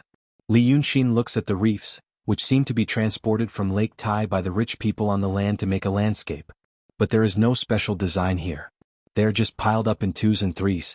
However, the advantage is that the Lake Tai stones are originally beautiful, so they are not ugly even if they are randomly placed. Secondly, the colors of the aquatic plants in the lake are much richer than those on the land. The two of them complemented each other, creating a different kind of flavor. When Li Yunxin arrives here, he sees the monsters in the lake. Although Murky, the red-tailed demon that he had transformed into, looked strange and not like a human, it could already be considered as having a Tao. It was rare to see a beast with spiritual intelligence, and even rarer to be able to transform into a human. Otherwise, why would there be fewer great fiendish demons than the high-level cultivators of the Taoist orthodoxies and sword sects when the number of beasts in the world was more than 10,000 times that of humans? When the storytellers in the marketplace talked about demons and devils, they often said that some demons and devils had hundreds or thousands of demon soldiers under their command, and how awe-inspiring they were. However, these were all nonsense from the secular people who did not know how to cultivate. Dongting King has ruled Dongting for 3,000 years and the lake is vast. However, how many human-shaped demon soldiers are there under him? When Li Yunxin first met Hong Yang, there were only dozens of people around her, and that was the extravagance of a demon princess's wedding. Therefore, the demons that he saw here were not randomly wandering around and bumping into each other. This demon looks a bit like Murky the red-tailed monster. They are also half human and half fish. But Murky's upper body is fat and his lower body is slender. This one has a fat lower body and a slender upper body. Seeing Li Yunxin, he is anxious. Why did you come back so late? Our king has been waiting for you for a long time. Our king has something for you to do. Li Yunxin doesn't say anything. He just stares at him coldly for a while and then says, "Do you remember your name?" The demon is surprised and says, "Eh? You don't remember me? I am Bo Urban and you are Murky?" Li Yunxin doesn't change his expression. He walks around him a few times and says, "Tell me, why did our king summon all the monster kings here today? What does our king look like? What kind of behavior does he like? How does he deal with him?" He comes to complain first. That stupid demon Bo Urban is stunned. But after a while he laughs and points at Li Yunxin and says, Did something happen to you when you were patrolling the lake? Do I look like an imposter to you?" Li Yunxin doesn't joke with him. Frowning, he took out the red coral bone token from his sleeve, which he had found on Bo Urbai's body. He asked Bo Urban to look at it carefully and then said, "Look carefully, this is the red coral bone token the king gave me. When I went out to patrol the lake, I bumped into a walker with a hairy face and a big mouth. He was holding a stick that could be long or short at will. He said that he was looking for his master. When he saw me, he shouted to kill me. He even transformed into a demon and almost cheated me of my token. Now that all the monster kings are gathering, we can't let anything go wrong. Quickly tell me everything I asked you. I want to see if you are that walker. Then I can report to our king." Hearing him say this, Bo Urban is shocked. He frowns and says, There is a big demon in the lake who can change his appearance? A few days ago there was someone flying around the lake. Could it be that person?" Li Yunxin didn't answer him, only urging him to hurry up. Seeing his anxious look, Bo Urban felt it was funny, but in the end he still told him the whole story. After listening to him for a while, Li Yunxin knows why Bo Urban was patrolling the lake and not Bo Urban. Although Bo Urban was not exceptionally clever and well-behaved, he was able to speak well like a human, and he even had his own thoughts to fuss about. And this Bo Urban was stupid. Previously, when he told Li Yunxin about his king, it was only to prove that he wasn't that hairy thunder god walker. But as he talks, he becomes happy. He talks so happily that he gets carried away, forgetting the time and what he came here for. He not only tells what Li Yunxin asked him, but also tells him what he didn't ask. After talking for half an hour, he pats his head and says, "Oh, I'm so happy, but I'm delaying the king's business." At this time, Li Yunxin has figured out what the 10th young master wants to do. She said she wants to help bury her friends on the land who are in trouble, but it's just an excuse to gather all the monster kings here. What they want is something else. Someone found the demons in the Dongting through some unknown channel. They told them that a big demon in the realm of truth is in the Dongting and they want them to go there. Demons are willful and unreasonable, but they can't be manipulated at will. The reason why the 10th young master is willing to do this is, it's said that the one who entered the Dongting is Dragon's son. Li Yunxin doesn't know if Dao Tong is doing this. But just a few days ago, Kun Wuxia declared war to him so seriously and sincerely. Li Yunxin also has a good impression of that Taoist. But this good impression is not because of Stockholm Syndrome, but just because the Taoist he met before is not a gentleman. Although Li Yunxin is not a good person himself, he always feels that Dao Tong and Kenzo should be the righteous in the traditional sense. Since it is righteous, it should be righteous. It's full of things that are worse than demons, which is really unpleasant. Kun Wuxia doesn't have a good relationship with him, and he has even become a mortal enemy at this moment. However, after all, he is a bit like an orthodox Shenmen. He can declare war openly and then persuade him. If he can't persuade him, he won't say much, which is quite like the style of ancient Confucian generals. Therefore, Li Yunxin feels that what is happening in the Dongting at this moment, from the standpoint of Daotong, they do have a reason to do so. But he always feels that there is something evil about it. Li Yunxin is good at this, so he is very sensitive to this smell. It is the smell of a conspiracy. Things may not even be as simple as he thinks now. If he is asked to do this, it may only be a beginning or the first step of a game in a game. However, since he can smell this smell and likes it most, he naturally knows how to solve it. This is the lesson he learned from Yunzi. When he can completely crush the conspiracy with his strength, he should never make trouble for himself because of the mentality of playing and watching. Now he thinks of another organization that has been appearing and disappearing in the past few months, but it seems that it has always been stirring up trouble. That Freemasonry. Their people are a little crazy, cunning, and evil, which is in line with Li Yunxin's style. However, Li Yunxin doesn't like him very much, so he has no reason to like them. After figuring this out, he asks the monster Bo-Er to confirm all the details he just said. Then he lets out a long sigh. According to what Bo-Er said, the 10th young master is indeed a big demon. It sounds like she is at the peak of the transcendent realm and can use thunder and lightning. But the problem is, in the white forest of Lord Dongting, even the weakest evil flood dragon has the strength of the realm of reality. How can he, the 10th young master, who was transformed by the evil flood dragon, fall back to the transcendent realm? Demons don't know these things, but Li Yunxin knows. Besides, the monster kings, who come to the party today, are also in the realm of emptiness and transcendent realm. When he throws the 5 monsters under his seat to Dongting, they may also become monster kings and monster generals. At this time, he once again understands the old saying, only those who have suffered the most hardship can become the best. Before, he always met those old monsters in the realm of reality and the realm of mystery. Those below the transcendent realm are just small fries in his eyes. But now, Li Yunxin smiles. As soon as he smiled, a flaw appeared on his face. He turns into the appearance of Bo-Erba, but it is not a transformation. Demons only have one chance to transform from an animal to a human. What they become is what they look like. Even if there is any change, it is just like what Li Yunxin is doing now. It is a camouflage. However, he was playing with a bunch of soldiers anyway. This camouflage technique was something he could casually make a few hand seals and draw a few lines. It was not a special skill. Therefore, when he smiles happily, his face faintly shows his true appearance. Bo-Erba is stunned at first, and then his eyes widen. He points at Li Yunxin and says, "Ah, you." Li Yunxin doesn't say anything. He kills Bo-Erba with a palm and disperses his soul. He clears his throat again and runs to the lair of the 10th young master in a panic with the red coral bone token in his hand. He yells, "King! King! What a disaster! What a disaster! A walker with a hairy face and a mouth is attacking us." The lair of the 10th young master is hidden in the depths of the watergrass forest, but it is not on flat ground but in a crevice deep in the forest. Li Yunxin holds the token high. The watergrass that has been refined by spiritual power automatically moves to 2 sides, making way for him. After walking for a while, he realizes that it is really a demon's lair. All kinds of strange heads poke out from the watergrass. They are all demons that have transformed halfway. There are dozens of them. They don't seem to know what Li Yunxin is yelling about. They only know that something bad has happened. They take a few glances and then shrink their heads back. Li Yunxin walks for a while and really sees a crevice under a big sunken ship. It is called a crevice, but it is actually a canyon under the water. From here it is dark. No one knows what is hidden under it. At this point, Li Yunxin hesitated for a moment before sighing. He said that he is afraid of water. It is true. But neither Lord Dongting nor anyone else will believe that he is afraid of water.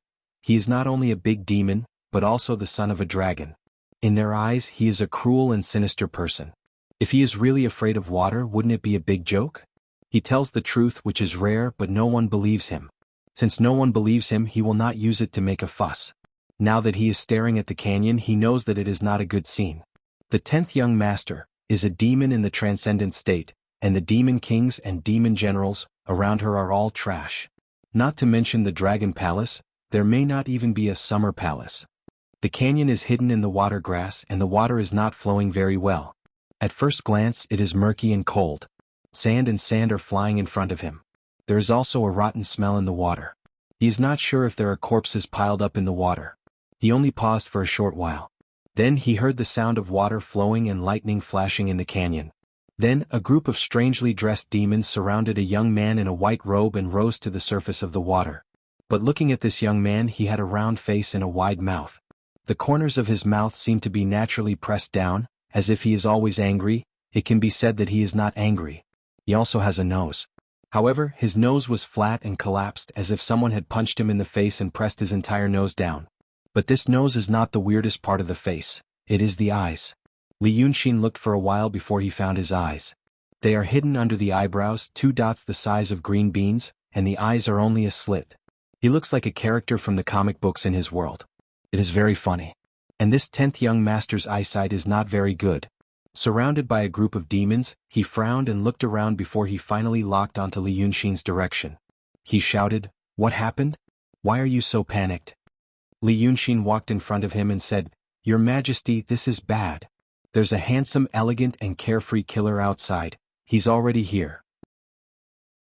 The 10th young master frowned and tilted his head. "What killer? Where is he?" Li Yunxin was already in front of the demons. It was only then that he realized that the 10th young master was indeed blind. Tiny electric arcs as thin as strands of hair extended from his body, like tentacles, helping him to detect his surroundings. One of them probed Li Yunxin's body. The 10th young master frowned. But he heard Li Yunxin laugh, and his body shook and returned to his original appearance, shouting, "Idiot, your grandpa Li is here." Note 1. Stockholm Syndrome, Stockholm Effect, also known as Stockholm Syndrome, or hostage complex or hostage syndrome, refers to a complex in which the victim of a crime has feelings for the perpetrator, and even helps the perpetrator in turn. This emotion causes the victim to have a good impression of the perpetrator, to rely on the perpetrator, and even to help the perpetrator. Chapter 216. Normally, when a normal person saw such a sudden scene, their first thought would be panic. But this group of demons was very different. Seeing Li Yunxin's appearance, they were first stunned. Logically speaking, these demons used to be scale worms, so they could not see any beauty or ugliness in people.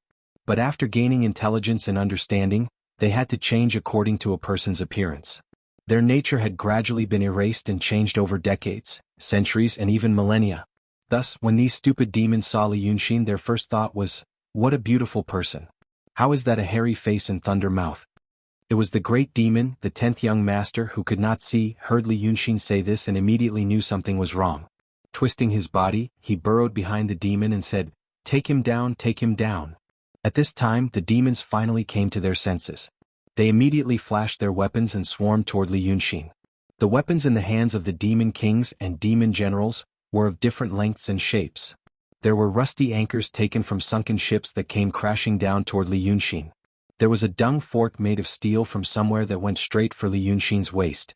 There were even 2 or 3 Qing army standard spears and dagger axes, as well as 2 or 3 sabers and sabers. But they matched the nondescript attire and hideous appearance of the demons. Li Yunxin did not show mercy. With a wave of his hand, a bamboo fan appeared in his hand and he swept it toward the weapons. He was a great demon of the true realm, and the fan in his hand was where his dragon palace was located. It was also a treasure scroll. How could it be an ordinary item? With this sweep, those weapons were instantly swept into a mess, and they were all broken in a messy manner. The demon felt a huge force coming from his hand and immediately knew something was wrong. He turned around to escape. But firstly, Li Yunxin hated people who plotted against him behind his back.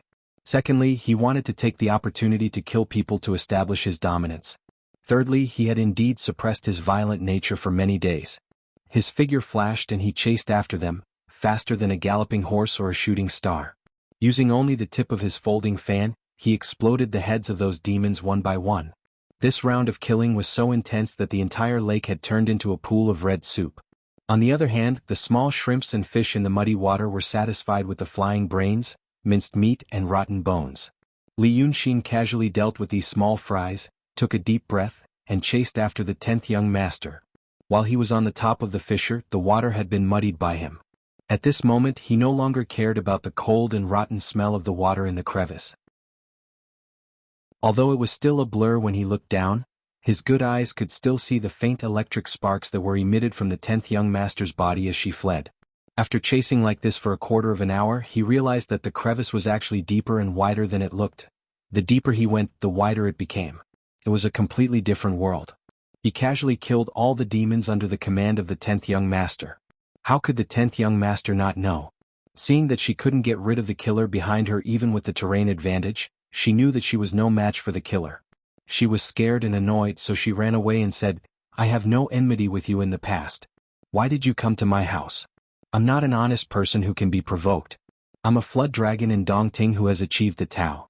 If you push me too hard, I will show my real body and fight with you. Both of us will be buried at the bottom of this lake." Her voice came out of the water, but it was different from that on land. It rumbled vaguely and there were echoes in the gaps between them. But the 10th young master's voice was so loud that Li Yunxin could hear it clearly.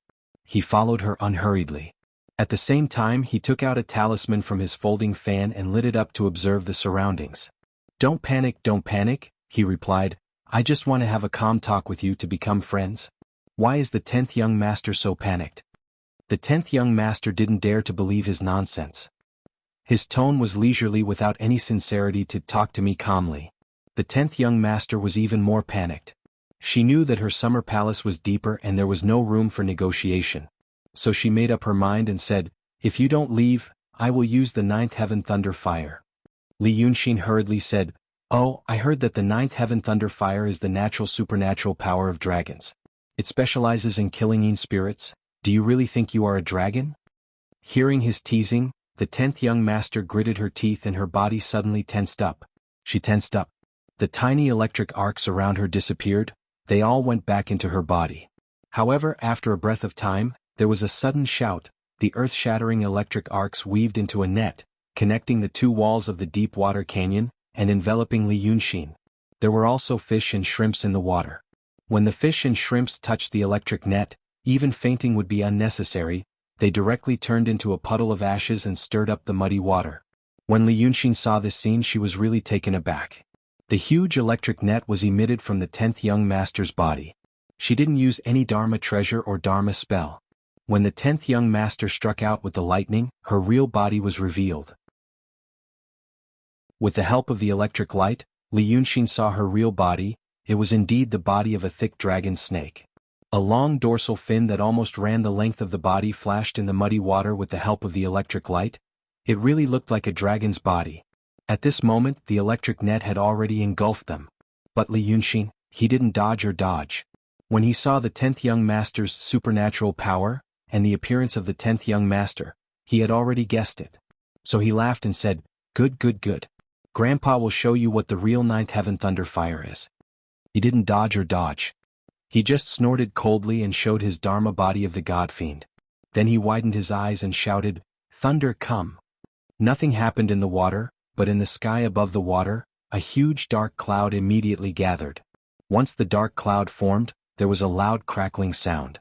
A thick bolt of lightning directly blasted into the Dongting. The lightning was so powerful that once it entered the water, the surrounding lake water was evaporated into water vapor. In the blink of an eye, it blasted into the gap where Li Yunxin was. When the 10th young master heard Li Yunxin's shout, he was shocked. Previously, someone told him that there was a big demon of the true state in the lake and he hoped to get rid of it. When he saw Li Yunxin just now, he suspected that it was the demon of the true state, so he turned around and left. Later, knowing that he couldn't escape, he wanted to use the identity of dragons to scare him away. Unexpectedly, he was really a dragon's. He didn't have time to complain in his heart. He was only thinking about how to resist and beg for mercy. However, how could an ordinary demon bear Li Yunxin's 9th heaven thunder fire? With a loud cracking sound, the smell of burnt meat immediately filled the gap. The 10th young master, who was at the peak of the transcendent state, didn't even have time to groan before his huge body was hit into a hard stick. He fainted straight away. He didn't know how long he fainted. When the 10th young master opened his eyes again, he was no longer in his lair, let alone in the watergrass forest. He was thrown on an island. It was called an island, but it was actually a reef protruding from the lake. The sun was shining high above his head, and he was completely naked. He was so dry that smoke was about to come out. But in fact, he couldn't see anything even when he opened his eyes. He was blind. In the water, he could use the electric sparks all over his body to sense his surroundings. But on land, he really couldn't see anything. Just as he was about to run to the place with water vapor, he heard the voice of the killer. I guessed it, it really was him. The 10th young master had experienced his means, so he didn't dare to speak or move.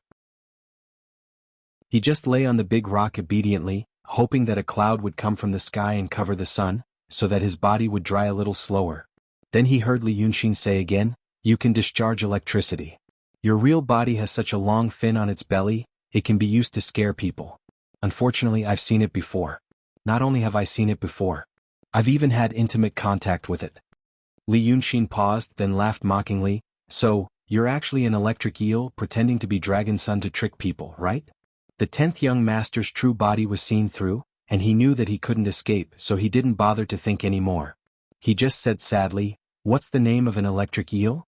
My real body is a white eel. Today I've fallen into your hands and you're a great demon of the true state, a natural-born mythological beast of Dragon Son. Kill me or torture me, do as you please." "White eel." Li Yunxin frowned. But then he said, "Eels, note 1? Well, it looks like you're an invasive species. But I don't care about that. Let me ask you first, what's your name? Let me ask you again, are the Su family members on land really your friends?" The 10th young master originally didn't know why Li Yunxin found her. But sometimes, demons didn't need any reason to fight with each other and fight for territory. Now that she saw that he didn't eat her up, she just thought that he wanted to drag her ashore and torture her. This was also a common method of demons. Similarly, there was no reason just because I want to.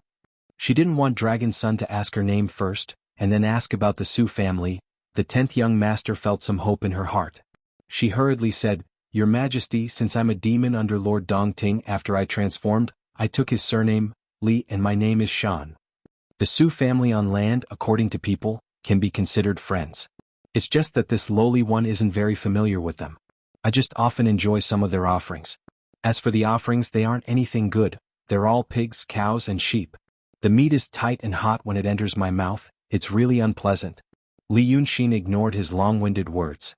He sat on a rock and stared at the naked and comical 10th young master Li Shan, and said, "You're a blind person, how did you make friends with the people on land? What do they want you to do when they make friends with you?" Li Shan hurriedly said, "Your Majesty, please understand, I didn't deliberately make friends with the people on land. My eyes are not bright and I never like to go ashore. I only like those muddy undercurrents. But one day, a man of the Su family came to Dongting with a boat, left a lot of offerings and called my name, asking me to come out and meet him. I was going to make some waves to overturn the boat and eat the people and the livestock. But that day was very boring, so I simply went to have a look.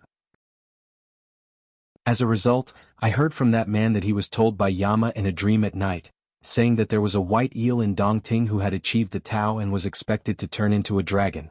If I can make friends with this eel, I will worship it every year, and in the future my children will be protected. I also know that this man is talking nonsense. But he said that Yama told me in a dream. If it wasn't for Yama, how could he know that I was here? Thus, I chatted with him skeptically for a while. As a result, that man also knew that there was an evil dragon in Dongting. At that time I didn't know about it." Hearing this, Li Yunxin frowned and interrupted him. "What's the name of the man of the Su family? Su Zhizhang? Or his father?" The eel monster Li Shan was stunned for a while before remembering the name of his good friend, Su Zhizhang, who died a few days ago. He hurriedly waved his hand and said, No. It has been many years, it has been more than 200 years. That man was Su Zhizhang's ancestor. He was originally a fisherman." Li Yunxin's eyes lit up. "Go on, tell me in detail. If I find out about anything, I'll skin you alive." Li Shan shivered and hurriedly said, "Don't worry, my king. I will tell you slowly." After talking to him for a while, I also felt that this little man was interesting. A few years ago, I happened to see a passenger ship passing by. The people on the ship were writing some poems and singing some songs on the deck at night, and some rouge and powder were poured down from the ship. It was very annoying, so I sank it and put it at the bottom of the lake. There were a few boxes of treasures on the ship, but they were of no use to me. After a while, I got familiar with him, so I brought a box of treasures from the bottom of the lake to him. After that, the man became rich. There were more and more children and grandchildren, and then there was Su Zhen. When he said this, Li Yunxin knew that the eel monster was telling the truth. Red Lady told him about Su Weng before. She said that his ancestor fished in Dongting and got a considerable amount of wealth. It was exactly the same as what Li Shan said. Li Shan continued, "What do you usually ask me to do? In fact, I didn't do anything. That man told me that there was an evil dragon in Dongting. He also told me that I could claim that the evil dragon was the 10th dragon son in the world. I used this name to gather all the monsters in Dongting and become the monster king of a place. Hey, my real body can use thunder and lightning, and I have a long fin on my belly. If I showed my real body in the muddy water, I really looked like dragons, so I did it. I don't mean to blaspheme the dragon god. I usually call myself Dragon Son in Dongting. How dare I talk nonsense outside Dongting? The ancestor of the Su family was a fisherman, but he knew that there was an evil dragon in this lake. Li Yunxin said slowly, then his grandson now asked you to kill his father. Then, someone asked you to kill a big demon who entered Dongting. Is this also what the Su family asked you to do? Li Shan could tell that Li Yunxin's tone was not good, so he panicked. He faltered. Yes. Do you know Su Wang? Li Yunxin asked the question he wanted to figure out the most today, the old man that Su Zhizhang asked you to kill. You said that you were friends with Su Zhizhang, so you should know his father. ****. Note 1. Eel. The eel in the eel rice we eat is called white eel in ancient times. The electric eel originated in South America and its vision deteriorated. It looks similar to eel, but it is very different. It is not even the same class. There was no electric eel in ancient China, so there was no ancient name, so it was named white eel. Chapter 217. 10th Young Master Li Shan is stunned for a while and then says, "That's Su Wang, isn't he dead?" Li Yunxin looks at him calmly, not knowing if he can feel his gaze. That old man is not dead. He is in Mount June. Earlier, he hid in an island for a few days with a demon by his side. He said that the demon is his old servant, and its original body is a big centipede. I've tasted its meat, it's delicious. Li Yunxin walks to Li Shan's side, grabs his arm and lifts him up, hanging him in front of his eyes to look at him carefully. At this time he is still in the Dharmakaya of gods and demons, like a small giant. Li Shan is in a human body like a child in front of him. Li Yunxin feels a slight itch on his arms and chest. He thinks that Li Shan is trying to find out his situation with electric light. He doesn't stop him, instead he hopes that Li Shan can see his eyes now. I believe that old man's words. He doesn't have to lie to me. But now I don't believe you. I'm Qi Wen, the 9th son of the dragon, a great demon in the real realm. Now I'm trapped in Dongting by an inhibition left by a divine dragon, the demon that someone told you to get rid of. Since I can't get out, I have to find some ways to get out. However, before I get out, this Dongting has already been my Taoist field. I don't care how you used to get along with the Lord Dongting. But now that you're here, you little scumbags. Li Yunxin glared at him fiercely and pushed him forward again. You have to tell me everything you know and worship me as if I were your ancestor. You have to pray to the celestial being every day and night.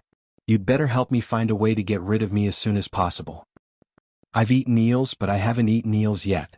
If you dare to hesitate again, I will make you really a pile of shit in the stomach of the Dragon Son. After Li Yunxin finished speaking, she threw Li Shan to the ground and shouted, "Put on your clothes and tell Grandpa everything. If I'm not satisfied, I'll tear you apart on the spot." By now Li Shan really knew that he had bumped into the main character, and was so flustered that he didn't know what to do.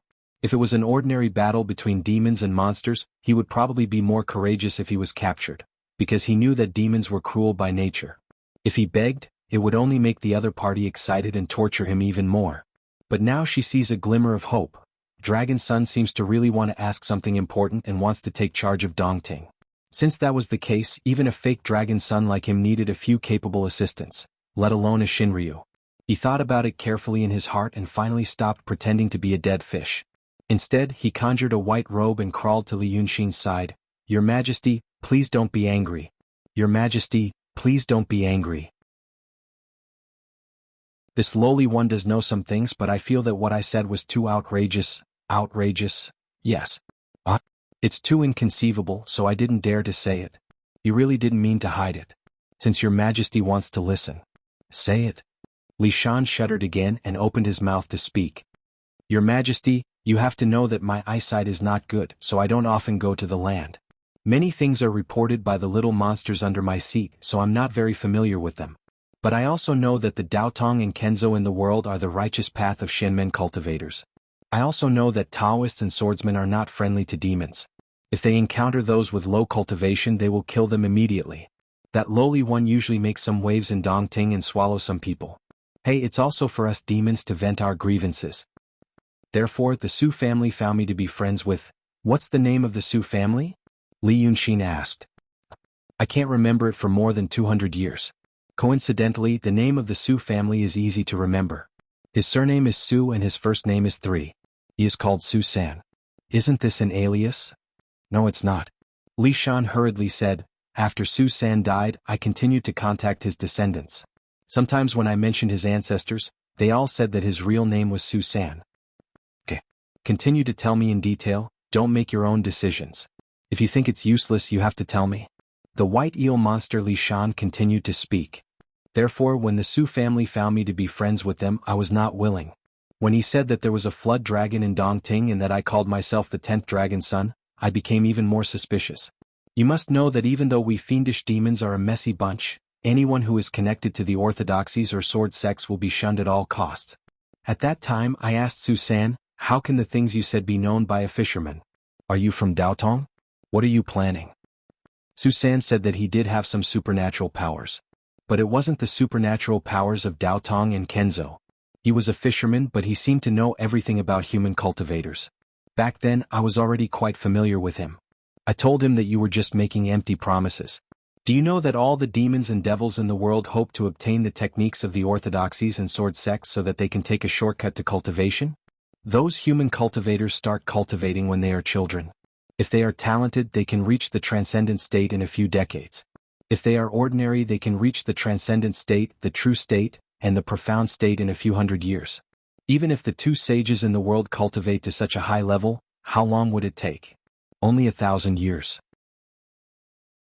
But we demons transform into humans and have human acupoints and meridians, but it is much slower. I was a 700-year-old demon, and I only reached the emptiness state at that time. Demons that have transformed into humans for thousands of years are not rare, but how many of them are like the two sages? Therefore, although I don't like Daotong and Kenzo, I can't look down on their divine heart technique. Therefore I argued with Su San. This Su San said some vague things and I ignored him. Finally, he got angry and said, since you don't believe me, I will teach you the divine heart technique. I will teach you the divine heart technique if you don't believe me. He recited a set of incantations on the spot. When he finished, he told me that to practice this technique I must first disperse my cultivation and then go through the tribulations like a human cultivator. At that time, my cultivation was low, and I was born with the ability to control lightning. I didn't have any enemies, so I decided to disperse my cultivation and cultivate again. Do you still remember that technique? Tell me. Li Yunxin let out a breath, feeling that he was about to touch something. His voice became low and calm, and Li Shan noticed the change in his voice. As a result, he was even more careful in his recitation, and told her everything about the incantation he had learned. But when Li Yunxin heard and thought about it, he was slightly disappointed. He didn't know what the incantations of Daotong and Kenzo were, but he had seen the incantations of the painting sect in the translucent jade scroll, and understood a bit from his parents. What Li Shan said was the truth. What he obtained was indeed the divine heart technique, there was nothing strange about it. But this was the strangest part. The Su San from 200 years ago didn't seem to care much about the techniques of Daotong and Kenzo, and even seemed to look down on them. Moreover, he casually gave Li Shan the divine heart technique that all demons in the world yearned for even in their dreams. This made Li Yunxin think of another person. Qing Liangzhu. That Qing Liangzhu also had a lot of magical abilities, but his words were full of disdain towards Daotong and Kenzo. He said that he was a dual cultivator of both Daotong and Kenzo, there was nothing special about them, and he didn't go through the tribulations. Li Yunxin had fought with him before, and knew that although his words were arrogant, he was speaking the truth. Qing Liangzhu was a member of the Freemasonry. Li Yunxin had felt that the things in Dongting Lake were full of evilness. It was the evilness of the Freemasonry. Then, that Su San was also very likely to be a member of the Freemasonry. This strange organization had appeared and disappeared in the recent situation, like a venomous snake hibernating in the dark. Li Yunxin didn't know what their purpose was, but he had a guess in his mind. Therefore, when he was fighting with Yunzi, he planted a hidden mine. He told the son-in-law of the fourth branch of the Yu family in the city of Wei, the poor Wang Xing, the method of making gunpowder. Then Wang Xing was killed. His hidden mine was triggered. But this alone was still not enough to prove the idea in his heart. Now, he even found traces of the Freemasonry by the Dongting Lake. He took a deep breath and calmed himself down. Then he asked, so, Su San made a fortune because of the box of treasures you gave him. Then, in the past 200 years he established a big family, and his tentacles extended in all directions. If I'm not wrong, you've done a lot of things for them in the past 200 years. Li Shan was stunned and hurriedly waved his hand. I didn't do anything for that person? The demon instinctively felt that Li Yunxin had some opinions about the Su family, and it didn't seem to be a good one. So he hurriedly distanced himself from them. But Li Yunxin didn't care much about him. Instead, he smiled. Some people want you to do things for them, but you don't even know it yourself. For example, a few days ago he casually mentioned that the fat of a certain place aroused your interest. Then, a few days later he told you that a certain boat happened to be carrying people from that place. For example, you did something for him and thought you got benefits. He is a secular person and he has the heart to run his family business. He promised you great benefits first, and if he only wants a box of treasures in return, he is too narrow-minded. You are a demon and can be counted as his strong support. You can do a lot of dirty things for him. Think about it, how many people on the continent have you killed in the past 200 years? What kind of people? Did you really want to kill all of them? Li Shan listened to his words and was stunned for a long time. Then he said, speaking of which, it's really, although you are an idiot, you dared to use a demon as a knife, and to deal with you for so long without being noticed, it is indeed a bit like the Freemasonry fishing in troubled waters. Li Yunxin smiled. That Su San is a powerful person. What happened after that? After that he died. Li Shan said carefully, 1 year when he went far away he encountered bandits and was killed. It was said that his corpse was not found. In the next 200 years, the Su family was not that interesting. I practiced the Heaven Heart technique and my level improved rapidly. I also gathered some demons under my command. It was also thanks to that Su San. Thanks to him? Li Yunxin laughed coldly. Maybe this is the result he wanted to see. Moreover, whether that person is really dead or faking his death, it's hard to say. Continue talking. Li Shan did not dare to refute him, and only dared to listen obediently. After listening, he hurriedly continued. The king asked about that Su Weng, is an anomaly in the Su family. For generations, the Su family has been conscientious and diligent, managing their family business. But that Su Weng loves to play and does not have much contact with me. Logically speaking, this matter of mine is a secret passed down in the Su family. Every generation knows about it and they will come to make friends. But that Su Weng, I also do not like to pay attention to him. If not for some sacrifices, who would bother to talk to them? Su San's ability and temperament are not something that the rest of the people have learned.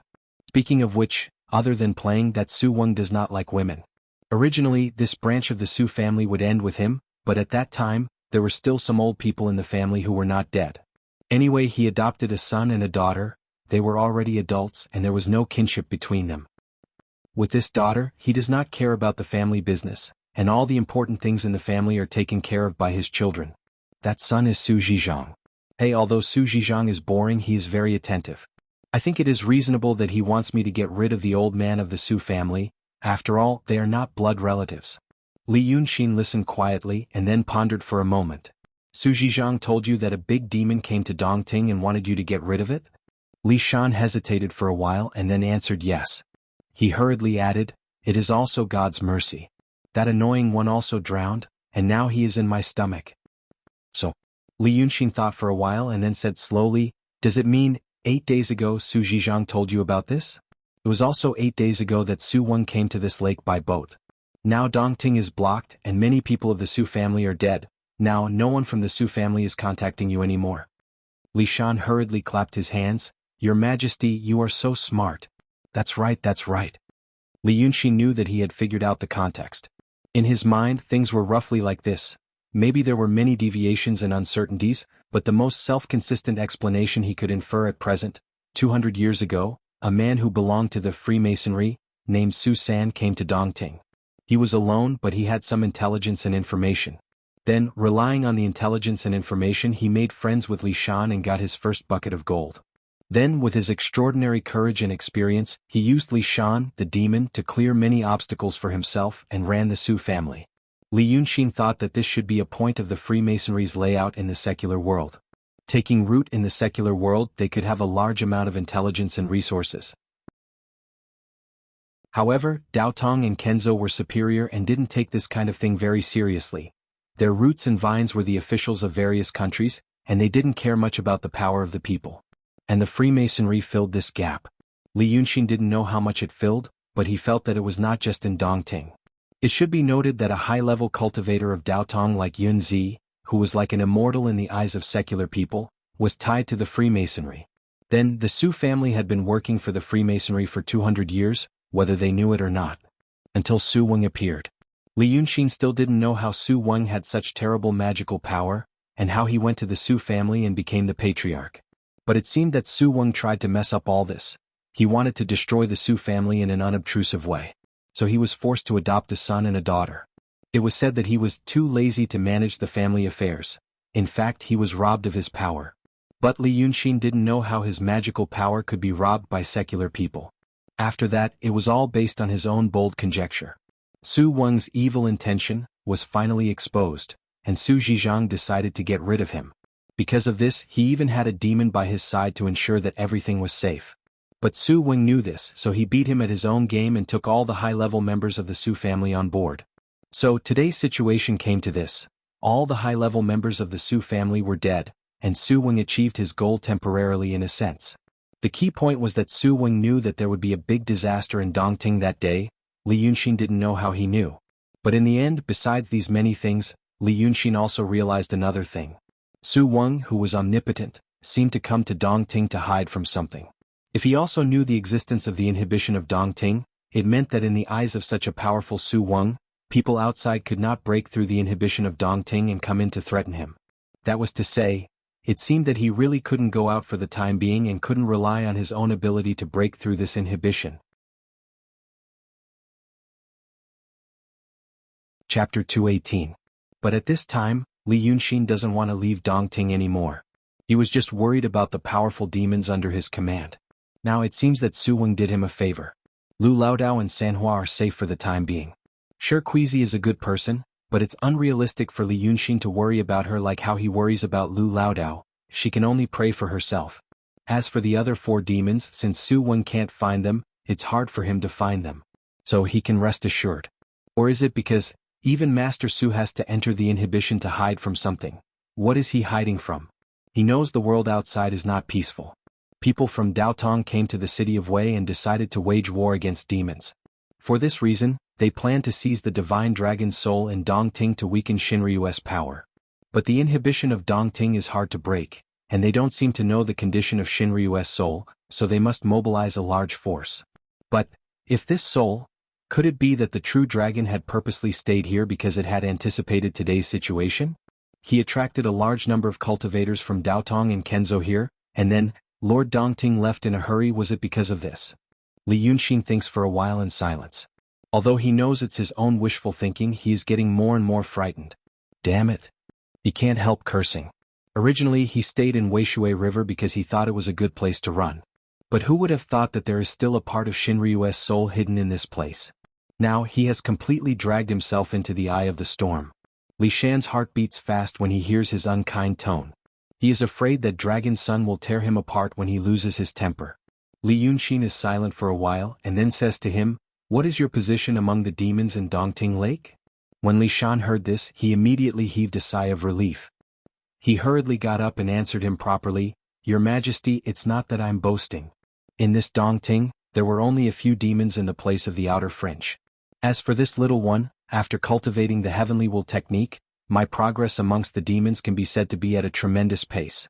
Due to the fact that he used to call himself the 10th Dragon's Son, he had gathered many demon kings and demon generals. But just now, His Majesty..." Li Yunxin smiled. "Those who can't even take one of my attacks are trash. It's not a pity if he dies." Li Shan lowered his head. He thought to himself, "What realm is this true realm great fiendish demon at? In your eyes, of course they are trash.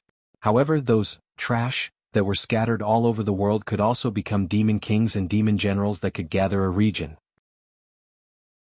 However, when he thought about how he had indeed taken a blow from Long Sun's 9 heavens thunderfire, it could be seen that in Li Yunxin's heart, he was definitely not a piece of trash.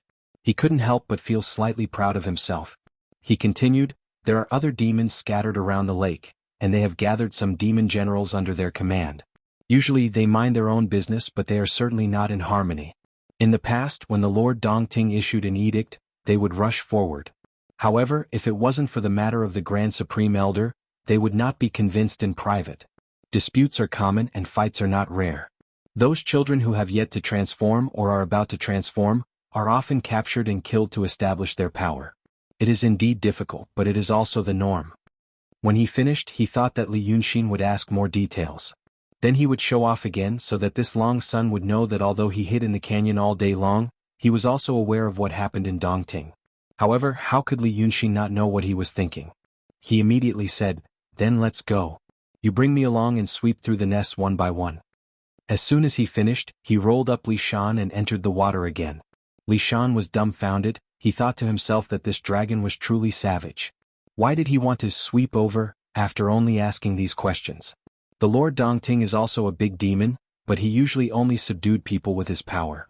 I don't see him killing people so happily. If he really took Li Yunxin to sweep over nest by nest, the demons in Dongting would not be able to do anything to the dragon son in the real world in the future, but they would hate him to the core.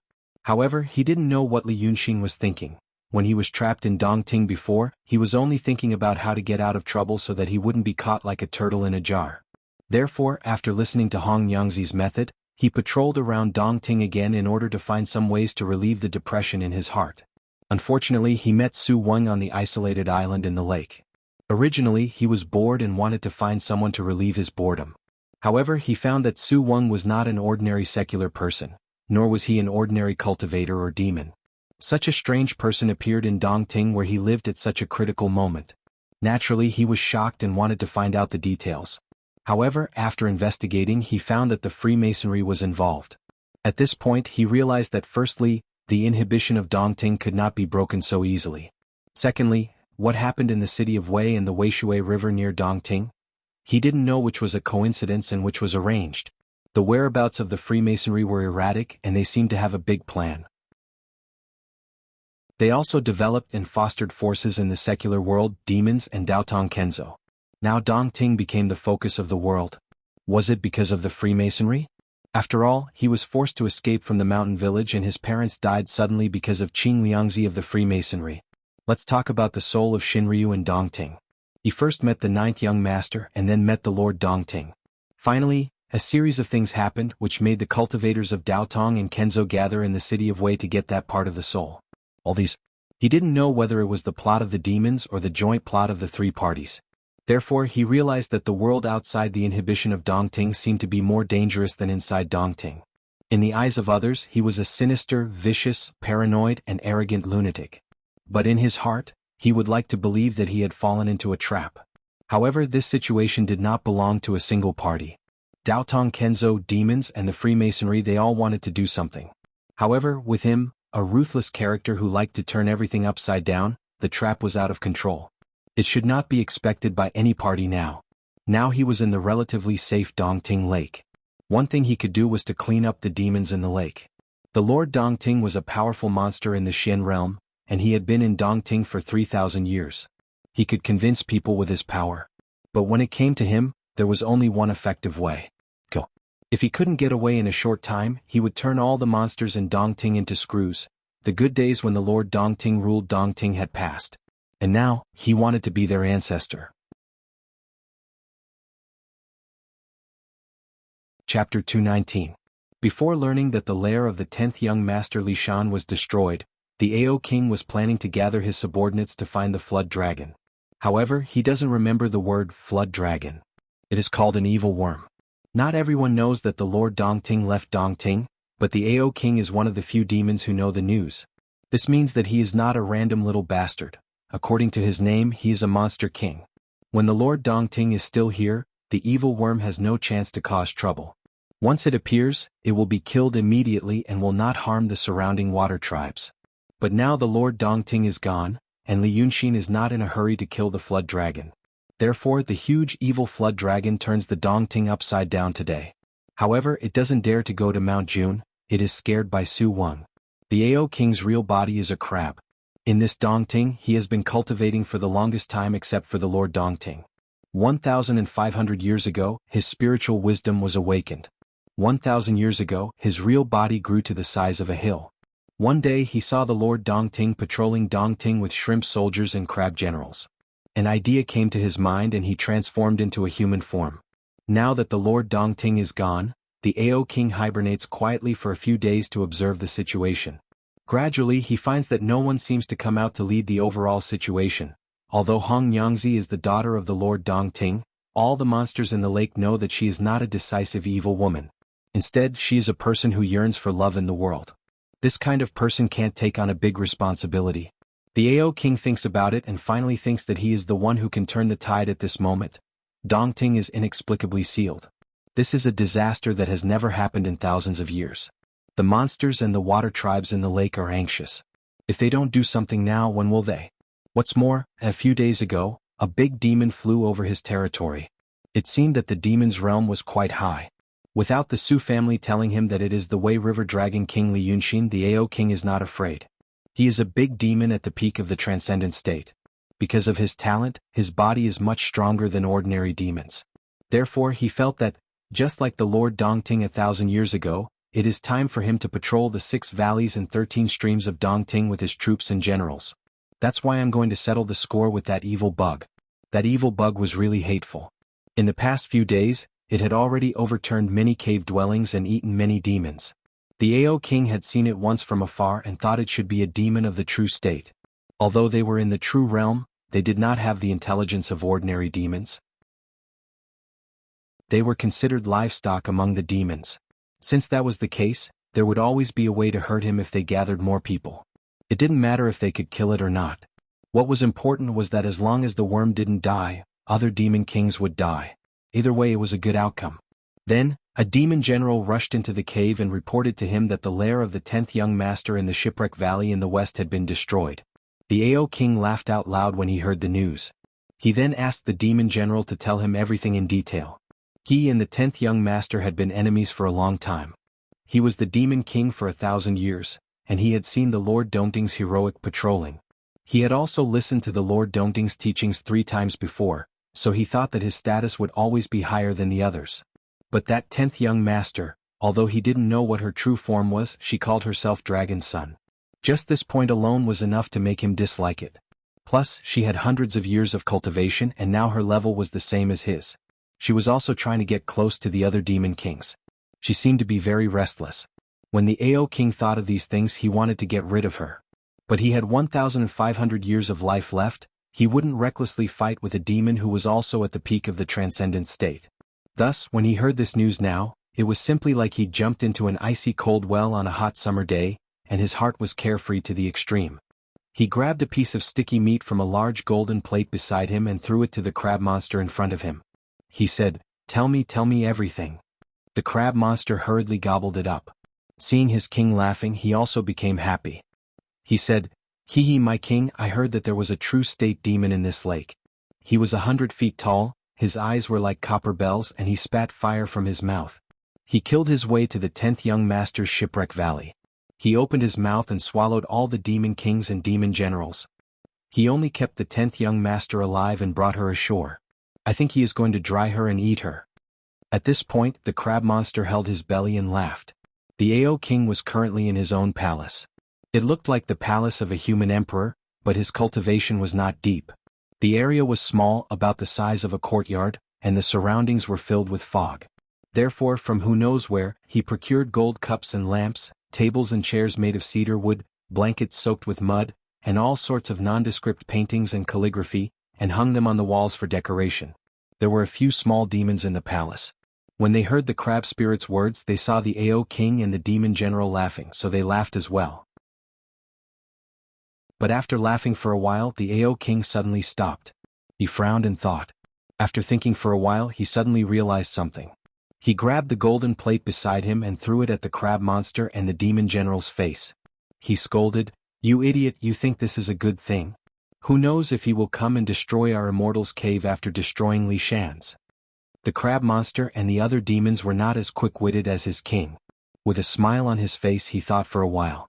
He could not understand what destroying Li Shan's cave and destroying his own cave had to do with destroying his own cave.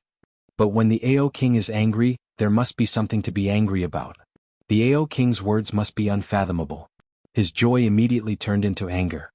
He gritted his teeth and shouted loudly, saying that he wanted to skin the big demon and pull out the big demon's tendons. The AO King sighed in exasperation. He stared with his big bulging eyes and thought for a while. Finally, he came up with a wonderful idea.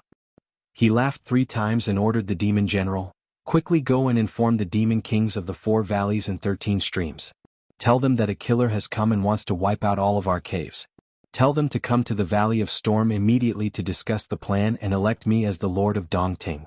Isn't that perfect? The demon general listened to his words and thought for a while. He was thinking about what was so wonderful about this plan. But how could his hard-shelled brain think clearly? She could only remember a few sentences that the Ao King had said. She stood there in a daze for a while. The Ao King was angry again when he saw his stupid look. He kicked him to the ground and rolled a few times. He said, "You idiot, go and come back quickly."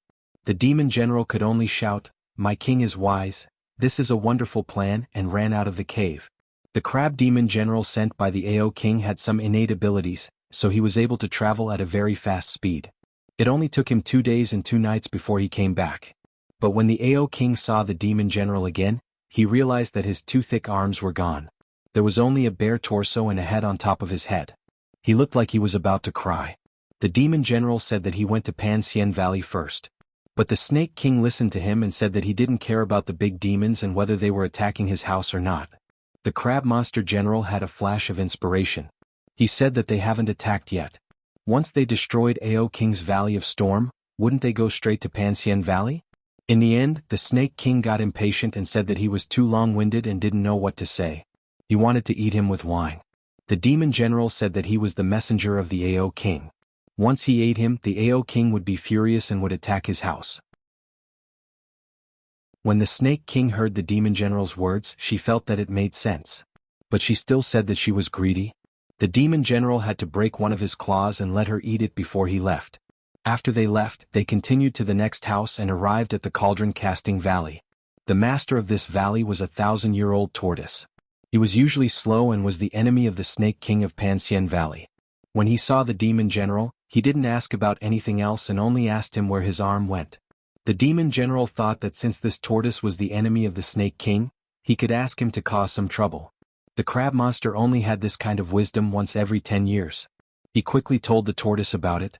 Who knew that the tortoise would stare at him and say, "You gave a claw to the Snake King. If I don't eat it when it's my turn, won't I lose face?" So he broke his other claw and ate it. The pitiful demon general dragged his body to the other 2 valleys but was rejected at the door. The other 2 demon kings only sent people out to say that if they flattened Feng Bo Valley, Panxian Valley, and Cauldron Casting Valley, wouldn't they be able to call themselves ancestors? They wouldn't care about your family's matters. He could only go to the last valley, Changsha Valley. The one that occupied Changsha Valley was the 1,000-year-old red flame vermilion toad spirit. It lived at the bottom of the winding Changsha Valley. At this time, the demon general went over and saw the Toad King eating and drinking on the water, using the temperature of the sun and moon to nourish his sea of chi and prolong his life. If the tortoise was said to be slow, then the Toad King was even slower. After meeting the demon general and listening to him talk about many things, he said that the Toad King had seen many storms and was fortunate enough to chat and laugh with the Ao King. Since the Ao King had such a plan, and he was also an old demon that had lived for more than 1,200 years, they would naturally help each other if there was a chance. The demon general's eyes were brimming with tears. He knew that this 1,000-year-old elder had great wisdom. He didn't dare to go to the 13 ravines again. The valley masters of the 4 valleys were demons with extremely high cultivation levels. They had taken human form for a long time and their temperaments were considered kind. However, he had lost 2 arms after a trip to the friendly great fiendish demons. If he were to head to an uncivilized land like the 13 ravines, he would definitely lose his life. Thus, he hurried back and reported to the Ao King. When the Ao King heard this, he was furious. On the spot, he tore the golden plate in his hand into 2. He said that he would gather his troops and attack Pan Immortal Valley first, then cast Tripod Valley. Then he would meet up with the Toad King and destroy the 13 ravines. The 2 of them would then divide the Dongting equally. He also forgot about the matter of dealing with the big demons of the true state. However, before the troops were all gathered, someone came to report that the Snake King was asking for an audience. The Ao King was stunned. He first asked the small demon who came to report what was going on. The small demon said proudly that the evil bug went to Pan Immortal Valley. The Snake King fought with the bug for 3 rounds before fleeing and running to the Storm Valley to ask for help. The Ao King was immediately overjoyed. He raised the 2 golden melon hammers in his hands and shouted, "Hey, what a good demon girl, refusing a toast only to drink a forfeit. I will go and get your left claw back." Chapter 220. The Ao king was escorted by a group of demon generals all the way from the bottom of the dark valley to the bottom of the lake. When he got out of the mountain passes on both sides of the valley, he saw a naked, bright red demon woman swimming anxiously in the water. This demon woman was naked, but there were many steel-like scales on her body. The color of each scale was bright red, and it glowed dimly in the dark bottom of the water. As soon as the Ao king saw her, he shouted, "You Red Snake King! You asked my vanguard to report the news and you ate his pincer. Why did you come to my storm valley? Are you here to bully us?" Although the Red Snake King had the body of a human, she was now in the body of a demon and did not look good. Her face was ferocious and had some bone spurs. The red glow on her body made her look scary and strange. She showed a scary smile and said, "What are you talking about, Ao king? Your demon general broke his pincer and was reborn in a few days. It is not a big deal. But my Pansien Valley." She was not afraid that the Ao king would hit her with the golden melon hammer. She swam closer with a scary smile. "But something big happened to my Pansien Valley and Cauldron Casting Valley. I don't know how that evil worm swam over, but the big fish ignored it and only ate the small demons. First it destroyed the old bastard's cave, then it came to mine. Now it seems like it is coming to your storm valley." I thought about it. What the Ao king said makes sense. We should work together to subdue that evil worm. The Ao king heard her words and snorted, "If you knew this would happen, why did you do it in the first place?" The Snake King showed a strange smile. "I know you are worried about the water tribe in Dongting, so you want to work together. But the Ao king has forgotten one thing. Who is the wife of that old bastard's daughter?" The resourceful Ao king listened to her words and was stunned for a while, trying to figure out the deeper meaning in her words. But no matter how he thought about it, he could not figure it out. He restrained his expression and stopped talking. He pretended to understand and said, "Oh, so what?" The Serpent King's eyes widened and he pretended to be surprised.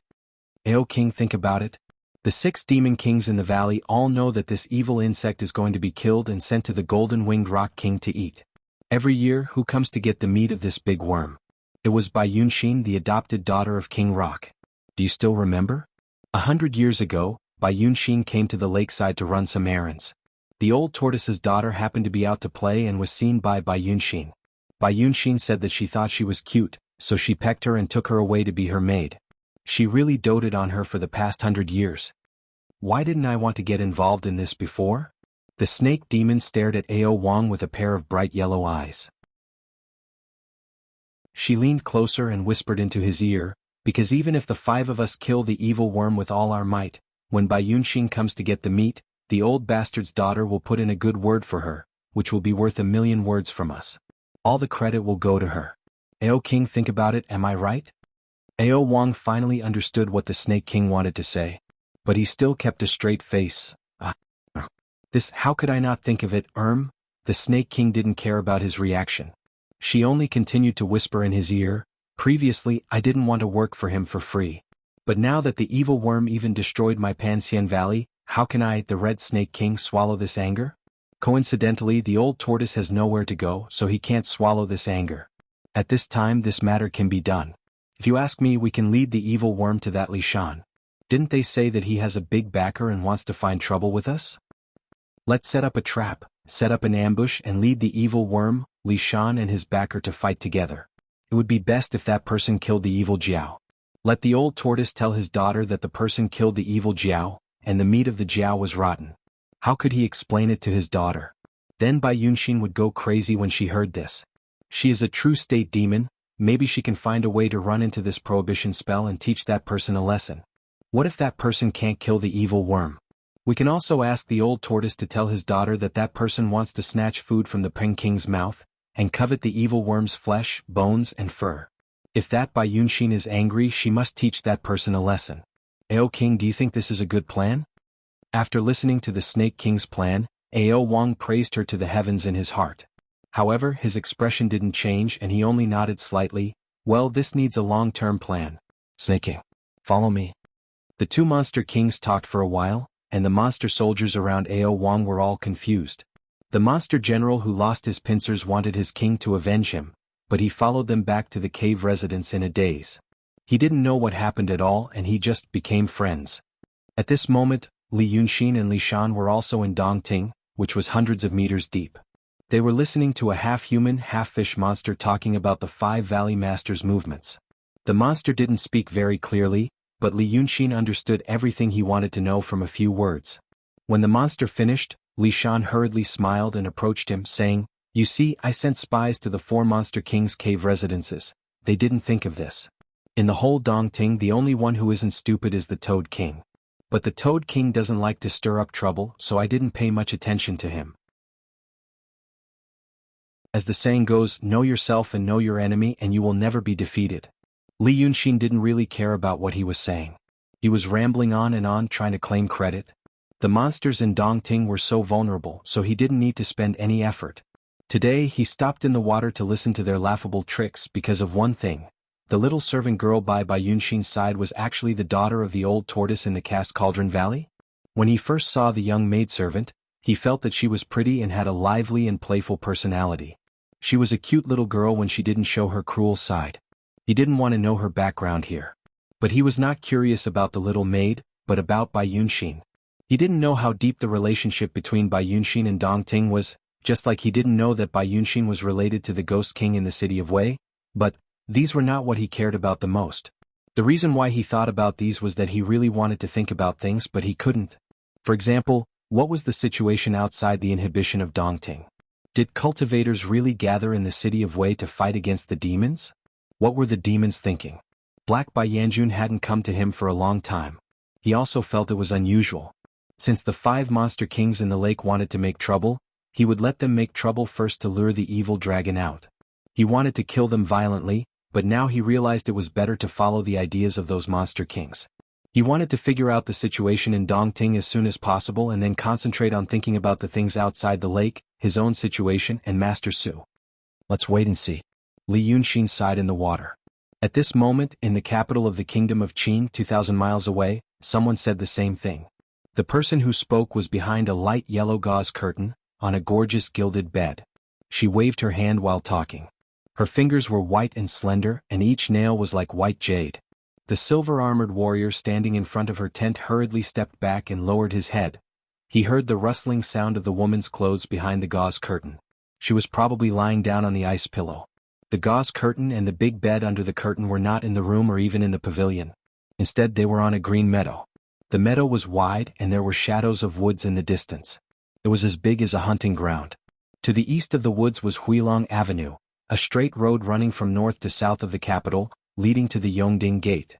Behind the Yongding Gate was the Jade Stairs Square. Behind the Jade Stairs Square was the Jinghua Gate. Behind the Jinghua Gate was the residence of the emperor. This meant that the meadow where the woman was behind the gauze curtain was in the downtown of the Kingdom of Qin, the capital of the Kingdom of Qin. It was an honor that the silver-armored warrior could not imagine. Then, the warrior heard the woman behind the gauze curtain say something else. "Ask the emperor to come in the afternoon. I have something to ask him."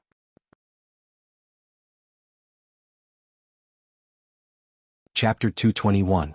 In the Qin Kingdom, probably only the current Empress Dowager could use such a tone to say such things. However, the silver-armored warrior knew that the Empress Dowager was currently residing within the palace walls, not the woman in front of him. There should be very few people who know of the existence of this woman in front of him. He thought like this and responded in a low but clear voice. He bowed, then turned around and left. The warrior had walked a dozen or so steps when he heard the jingle of pendants behind the gauze curtain. He knew that the woman in the tent had gotten up. He wanted to turn his head and look at her, but he could not help thinking about her. His Majesty called her the Lady of Qingshui. Bystanders thought that the meadow next to Huilong Avenue was the Son of Heaven's land, and they also thought that the Taoist nun living in this meadow was the Son of Heaven's mistress. But the truth was far from the truth. There were no more than 5 people in the entire kingdom of Qin who knew the inside story, and the silver-armored warrior was one of them. The origin of Taoist priest Qingshui was unknown, and it was also unknown when she had such a relationship with the emperor. After all, the warrior was only 16 years old, and before he could access this secret, the secret seemed to have been going on for many years. What he knew now was that this nun seemed to be the true controller of the Qin kingdom. There was a rumor in the world that the world actually belonged to the Zhao family. He believed that the officials of the Zhao clan, led by the heavenly official of the Ministry of Appointments, Zhao Zheng, and the large number of subordinates formed a group of civil officials who divided up the emperor's power and held the real power of the Qin kingdom. This was also what the silver-armored warrior had thought and worried about when he was young. However, after he learned of the secret of this grassland, he realized that he had indeed been overthinking things. The power of the Qing kingdom was not in the hands of the Zhao family or the emperor, and in the hands of Daoist Qing Shui. At his age, where he longed to make a name for himself, he naturally had other ideas. For example, he believed that it was a terrible and shameful thing for the monarch's power to be controlled by a woman of unknown origin, so he suggested to the emperor that she be killed and no longer be a puppet. But the emperor's reaction was unexpected. Not only did he refuse to do so, but he also severely reprimanded the warrior, warning him not to have such thoughts again. The warrior once thought that the emperor had something difficult to say and was testing his loyalty. But after several remonstrations, he realized that things were even more unbelievable than he had imagined. That was exactly what the emperor thought. He respected and revered that woman, and was willing to offer his monarchical power. How terrifying. Probably because of this thought, the young warrior finally couldn't help but turn his head slightly after walking a few dozen steps, quickly glancing behind him. He saw the female Taoist priest Qing Shui walk out of the veil.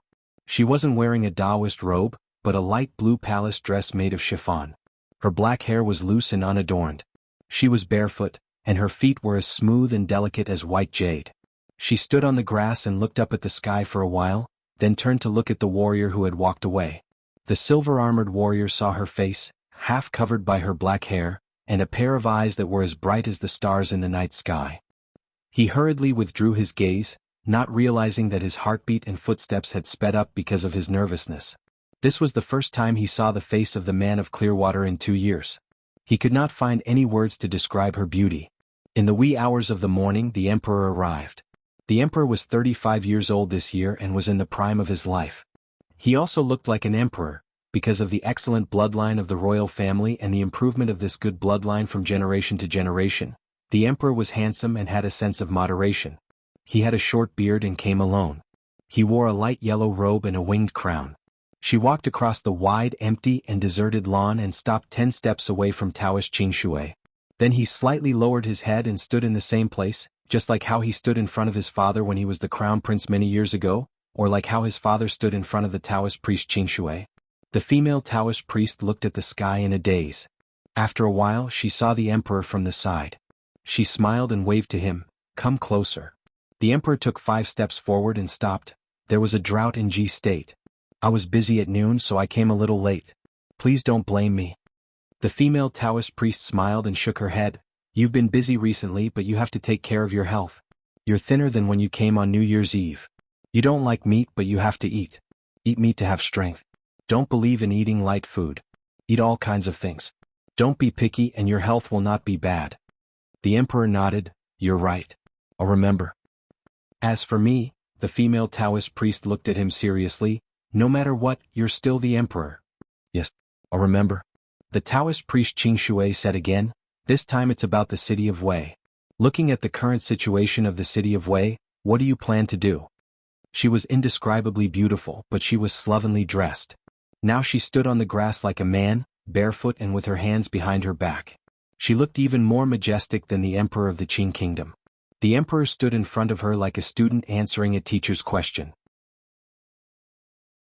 He hesitated for a while and said, "I heard there were many rumors after the upheaval. For example, they saw the soul of the last emperor of the previous dynasty. The situation in the city of Wei was indeed not stable a few days ago. But now that people from Daotong and Kenzo have arrived, it's not a good idea to keep the city of Wei outside. I plan to use a moderate and peaceful person to go to the city of Wei. Someone who can manage the people's livelihood and knows how to be patient and not clash with Daotong and Kenzo. Zhao Jihe will be the first choice." The Taoist priest Qing Shui nodded slightly. "Zhao Jihe is indeed a suitable candidate. But I don't want the emperor to care about the city of Wei." The emperor was stunned. Then he said, "You must have your reasons for doing this. The world is going to be in chaos." The Taoist priest Qing Shui took 2 steps forward. Her bare feet stepped on the soft grass. Because of her movements, they were exposed under her dress. The emperor quickly glanced at those feet and then quickly looked away, suppressing his emotions. Because Emperor Li became a ghost emperor and killed the cultivators of Daotong and Kenzo, this was the start. Then Daotong lost 2 people in the city of Wei. This further fermented. And the background is that the people have been prosperous for thousands of years. The world's population has been increasing.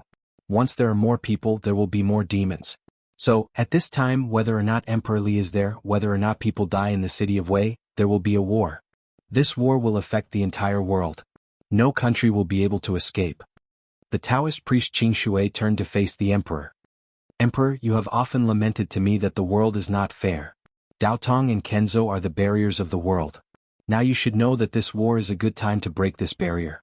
After saying this, the Taoist priest Qing Shui was silent for a moment. Then a smile appeared on her face. Just like if you don't leave me, you can't be a true emperor. If the world doesn't leave Daotong and Kenzo, it can't be a true world. They make the world peaceful and stable, but they also make the world lose its vitality. No one likes to be kept in captivity, right? The emperor was slightly startled and blinked. He didn't know if he should say yes. He wasn't sure if Taoist Qing Shui was asking if he didn't like that he couldn't leave her or if it was the latter part. But soon, his confusion was answered. You are a good emperor. You should be a true emperor. The Taoist priest Qing Shui lowered her eyes and sighed. I should go. Leave me and you can be a true emperor. And I am going to do what I have been waiting for. I will make the world a world of the people, not a world of Daotong and Kenzo. The emperor was stunned. After a moment, he lost his composure and took a step forward.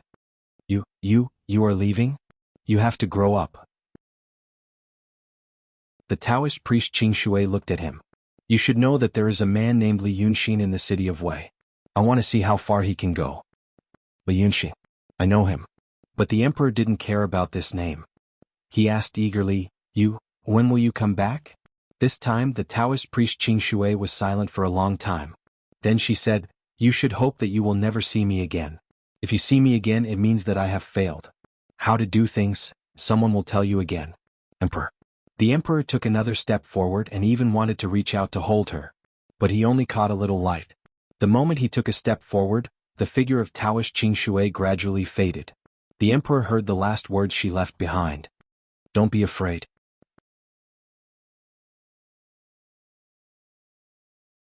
Chapter 222. Don't be afraid. In the dim light, the Taoist priest said to a black cat under the table, Daotong wants to get rid of big demons. They won't care about little things like you. The Taoist priest looked like he was in his 30s and had an ordinary face. He wore a Taoist robe that flowed like water and shone brightly. His voice was accompanied by the sound of the wind. However, the sound of the wind didn't come from his throat. It came from outside the window. The room wasn't big and had simple furnishings. There was a bed, a table, and a stool. The walls were made of a single piece of rock and so were the doors and windows. However, there was no paper on the door or the window. The strong wind whistled in and passed through every crevice in the room, trying to move everything. However, the bed, table, and stool were also made of rock. The strong wind couldn't do anything, so it had to rush out again. The Taoist priest seemed to be used to this environment. He took 2 steps in the strong wind and said, It's not like Daotong didn't take in demons as divine beasts. You have cultivated the heaven's will and reached the emptiness realm after a few months. You are very talented. You can tell me everything that Li Yunxin does and all the details. Then you will make a great contribution to Daotong. At that time, the black cat under the table suddenly spoke softly, Stupid Taoist priest. Let me go down the mountain first and I will tell you everything, okay? The Taoist priest didn't answer. Instead, he twirled his whiskers and said, That chicken spirit is in another quiet room. He has said everything that needs to be said. Although his brain is small and his realm is low, he is more reasonable than you. However, his appearance is not good and he doesn't look dignified. You call yourself the chief police fairy. Although it's nonsense, you are beautiful and more like a cultivator than that chicken spirit. Today I came to ask you again. I want you to say it one more time to verify it and to see your sincerity. Whether you say it or not, we already know the general situation. This is your last chance. If you continue to be so stubborn, you will have to give this chance to the demon next door.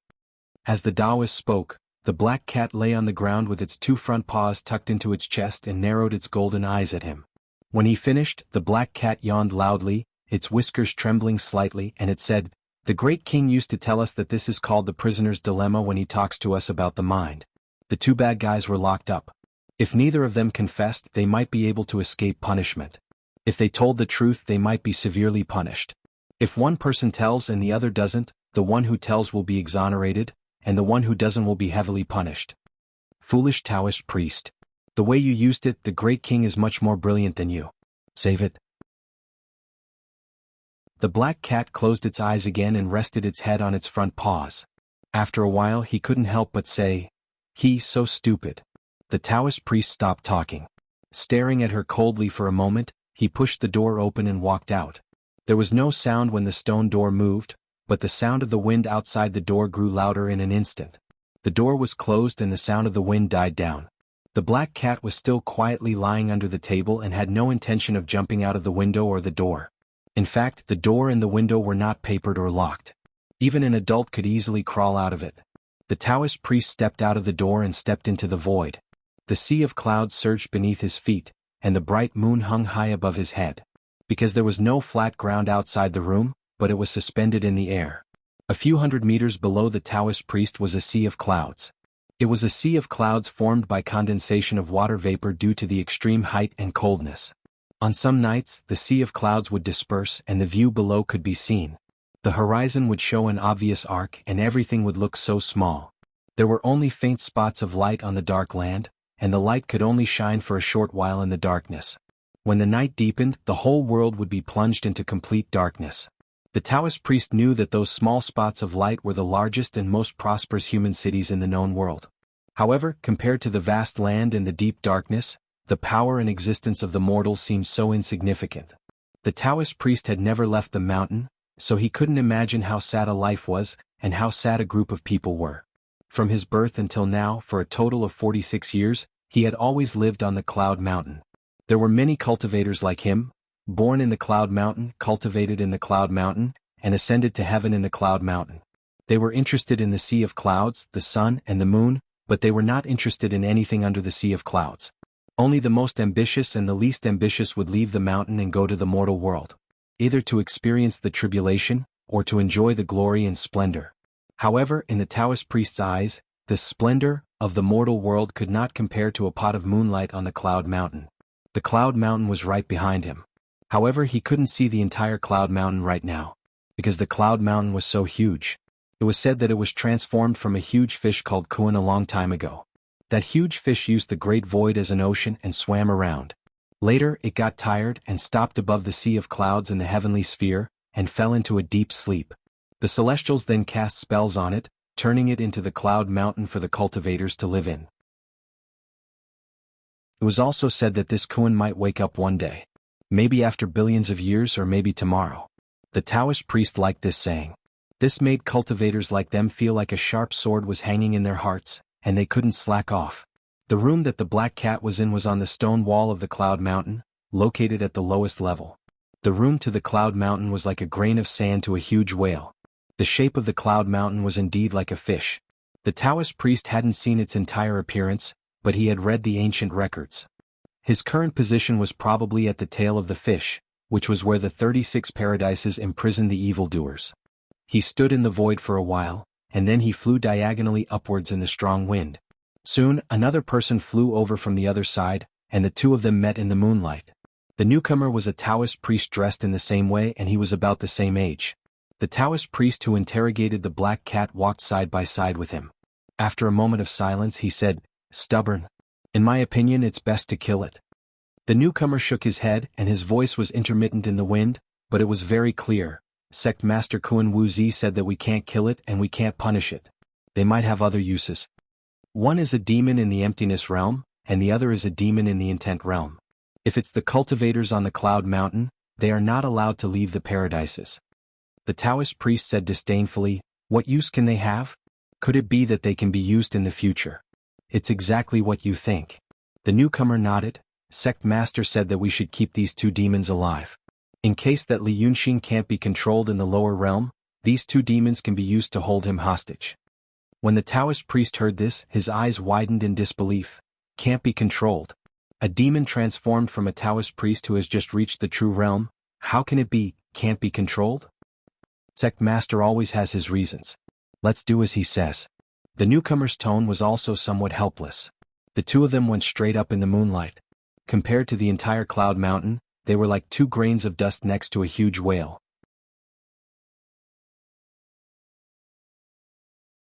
Chapter 223. Compared to the entire city of Wei, Wuxia and Lily were like two grains of dust. The former city of Wei had lost its light and sound after the midnight hour. It was time for the officials and nobles, who had been enjoying themselves every night, to rest. Hundreds of thousands of people lay dormant on the Wei River plain, filled with countless breaths and vitality. But since the arrival of the Taoists, everything changed. The city of Wei was no longer dark. During the day people could only see the sun. But when the sun set and night fell, a group of characters above the city of Wei slowly lit up. No one could understand that group of characters, not even the most knowledgeable headmaster in the city. Because it was the real name characters written by the Daotong Taoists, representing the most original meaning of light in the world. Therefore this character became the sun at night. It floated at an unknown height, emitting a brilliant light. This light made the darkness disappear, the thieves had nowhere to hide, and everyone in the city of Wei truly experienced the power of those immortals. They could make the weather surrender. The Yu family experienced this power earlier than anyone else. When the Taoists arrived, they first appeared in the courtyard of the Yu family. The head of the Yu family, Yu Qi, hurried to welcome them. Wuxia and Lily still remembered the expression of their master and some of the words he said at that time. When he heard the news, he was shocked at first, and then revealed a deep and restrained joy.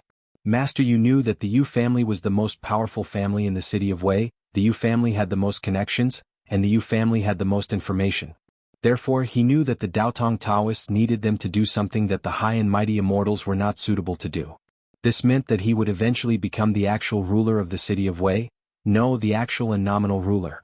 The recognition from the Daotong Taoists was even more legitimate than the secular imperial power.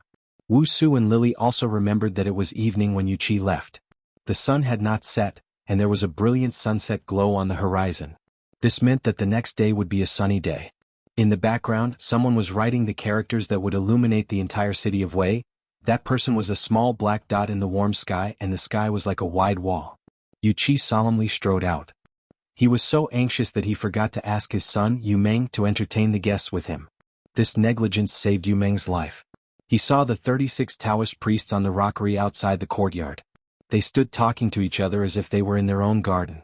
Yu Qi stopped about 10 steps away from the Taoist priests and waited quietly for a while.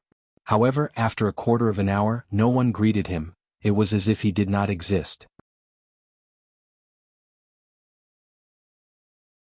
The two girls used this time to shed some frightened tears, said some comforting words to each other, thought of a few countermeasures, and finally calmed themselves down.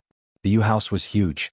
When they walked through the moon gate of the back of the house, the noise in the courtyard in the front courtyard had disappeared. The sky darkened and the moon rose. Against the fairy tale-like curtain of night, there was still a Taoist priest continuing to write that character in the sky. There was a low chirping sound from the flowers and trees in the backyard. There was no light in the room.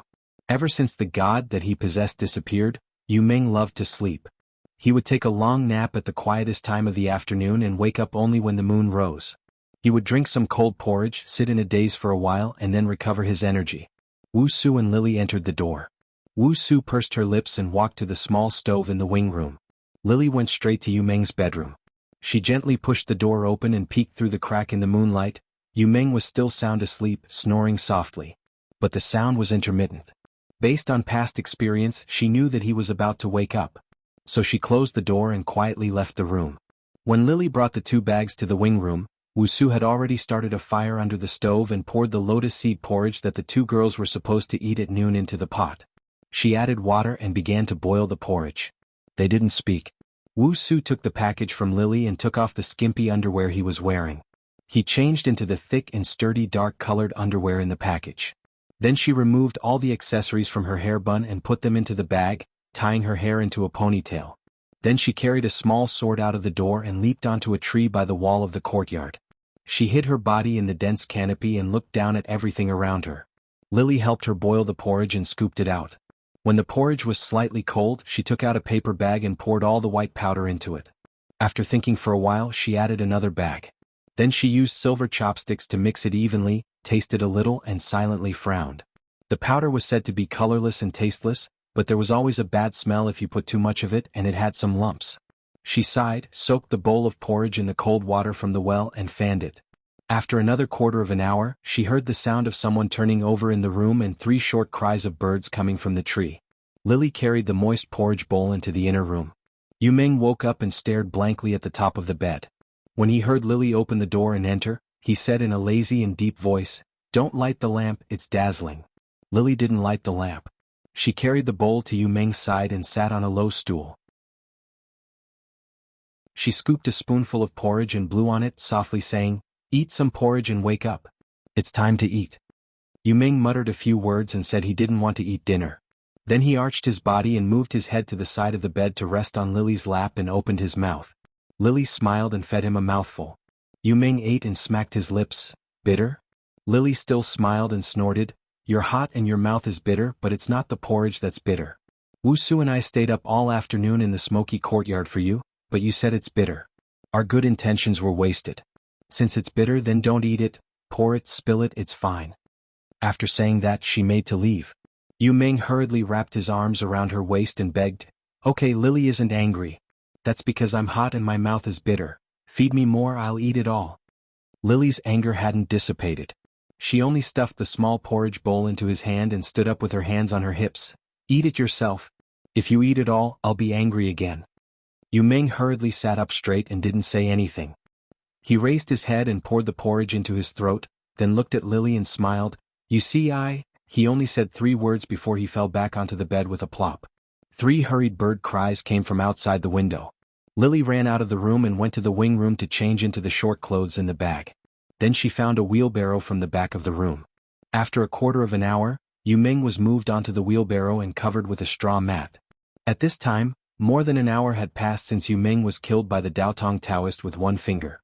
Later they found out that in this hour, many important people in the city came to the Yu mansion. Some were informed by the Taoists, while others came because they had enmity with the Yu family. After hearing such great news, they came to see if they could take advantage of it. The Yu family was a colossus. However, once Yu Meng was killed by the Daotong Taoists, this colossus would become a piece of fresh meat. No one could save them if they became enemies with the Daotong Taoists. Therefore, countless beasts followed the smell of blood and began to tear and devour this colossus. The people Wuxia saw from the tree finally arrived at the Moon Gate. They didn't look like members of the Yu family. Instead, they looked like gangsters and wanderers from the nearby streets.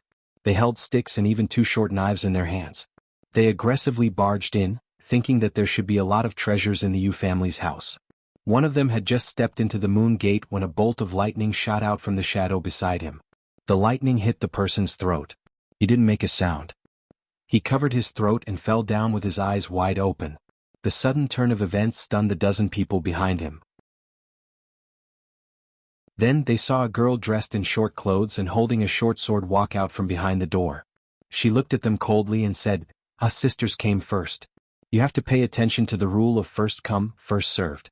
If you want to get rich, go elsewhere. If you insist on barging in, I'll send you to see the king of hell." The newcomers were part of the mob that took advantage of the Yu mansion. They didn't know some of them before. Now that they had lost one of their men as soon as they met, they knew that this young lady's methods were superb, and she was ruthless. Among the dozen or so of them, none of them had taken a human life. They came for money after all.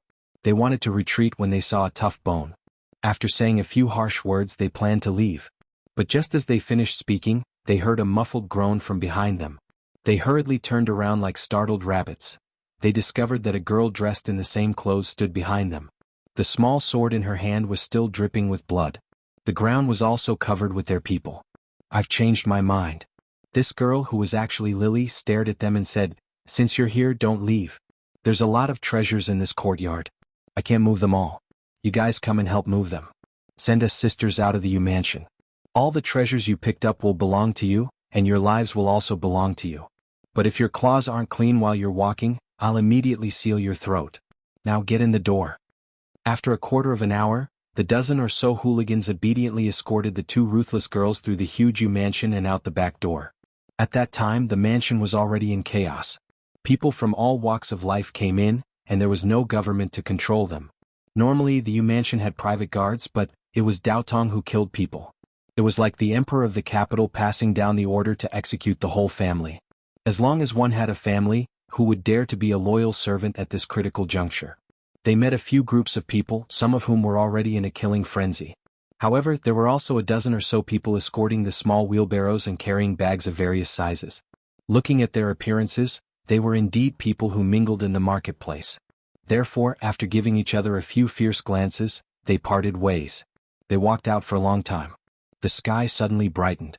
Although it was a full moon night, the moonlight was limited. Wuxia and Lily planned to leave the city that night. But at that moment, it was as if a night sun appeared in the sky above the city of Wei. All the shadows and darkness were dispelled. The gentle and bright light illuminated everyone. People subconsciously looked up at the sky. What they saw was not the dazzling sun during the day.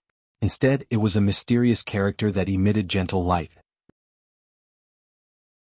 The Taoist priest in the sky finished writing the character. The hooligans had never seen such a scene. Moreover, they were not very courageous. Taking advantage of the moment when Wuxia and Lily were in a daze, those people scattered and ran in all directions with their bags. But the two little girls didn't care about their bags. Instead, it was Yu Meng on the wheelbarrow. The two girls pushed the wheelbarrow and walked for a while on the street filled with people. They saw the city gate from afar. They found that there were people who looked like Taoists guarding the gate. They did not know if they were immortals or secular Taoists, but they did not dare to take the risk. So they turned back. After struggling for 4 hours in the bright darkness, they finally rested in a deserted garden. They used too much medicine and could not predict when he would wake up. In one of the houses in the deserted garden, they made a bed with the skin of a bag and carried Yu Meng to sleep. Then Wuxia and Lily counted the amount of silver and jewelry they brought out under the startling white light outside the window, which could be used directly, which could only be used after the Yu residence's seal was removed, which jewelry could be exchanged for cash and which could be easily identified. After half an hour, the bed creaked and Yu Meng groaned in pain. He opened his eyes slightly. Wuxia and Lily looked at each other, put down the things in their hands and slowly knelt in front of Yu Meng's bed. Yu Meng was still muddle-headed, but the room was well lit and he could see the two girls clearly. He was slightly startled, then he heard Wuxia say, "In the afternoon, people from Daotong came to our house and killed Master. He was a true member of the Orthodoxy, not someone from the encampment. Lily and I were afraid that young Master would seek revenge, so we drugged young Master and brought him out. Now that the Yu family is gone, the people in the house have also dispersed. We deserve to die for setting young Master up for being unjust. If young Master wants to seek revenge, please kill the two of us first." Yu Meng listened to them in a daze. He stared in silence for a while. Then he said, "Ah. Note 1. Period of Z is from 23 p.m. to 1 a.m.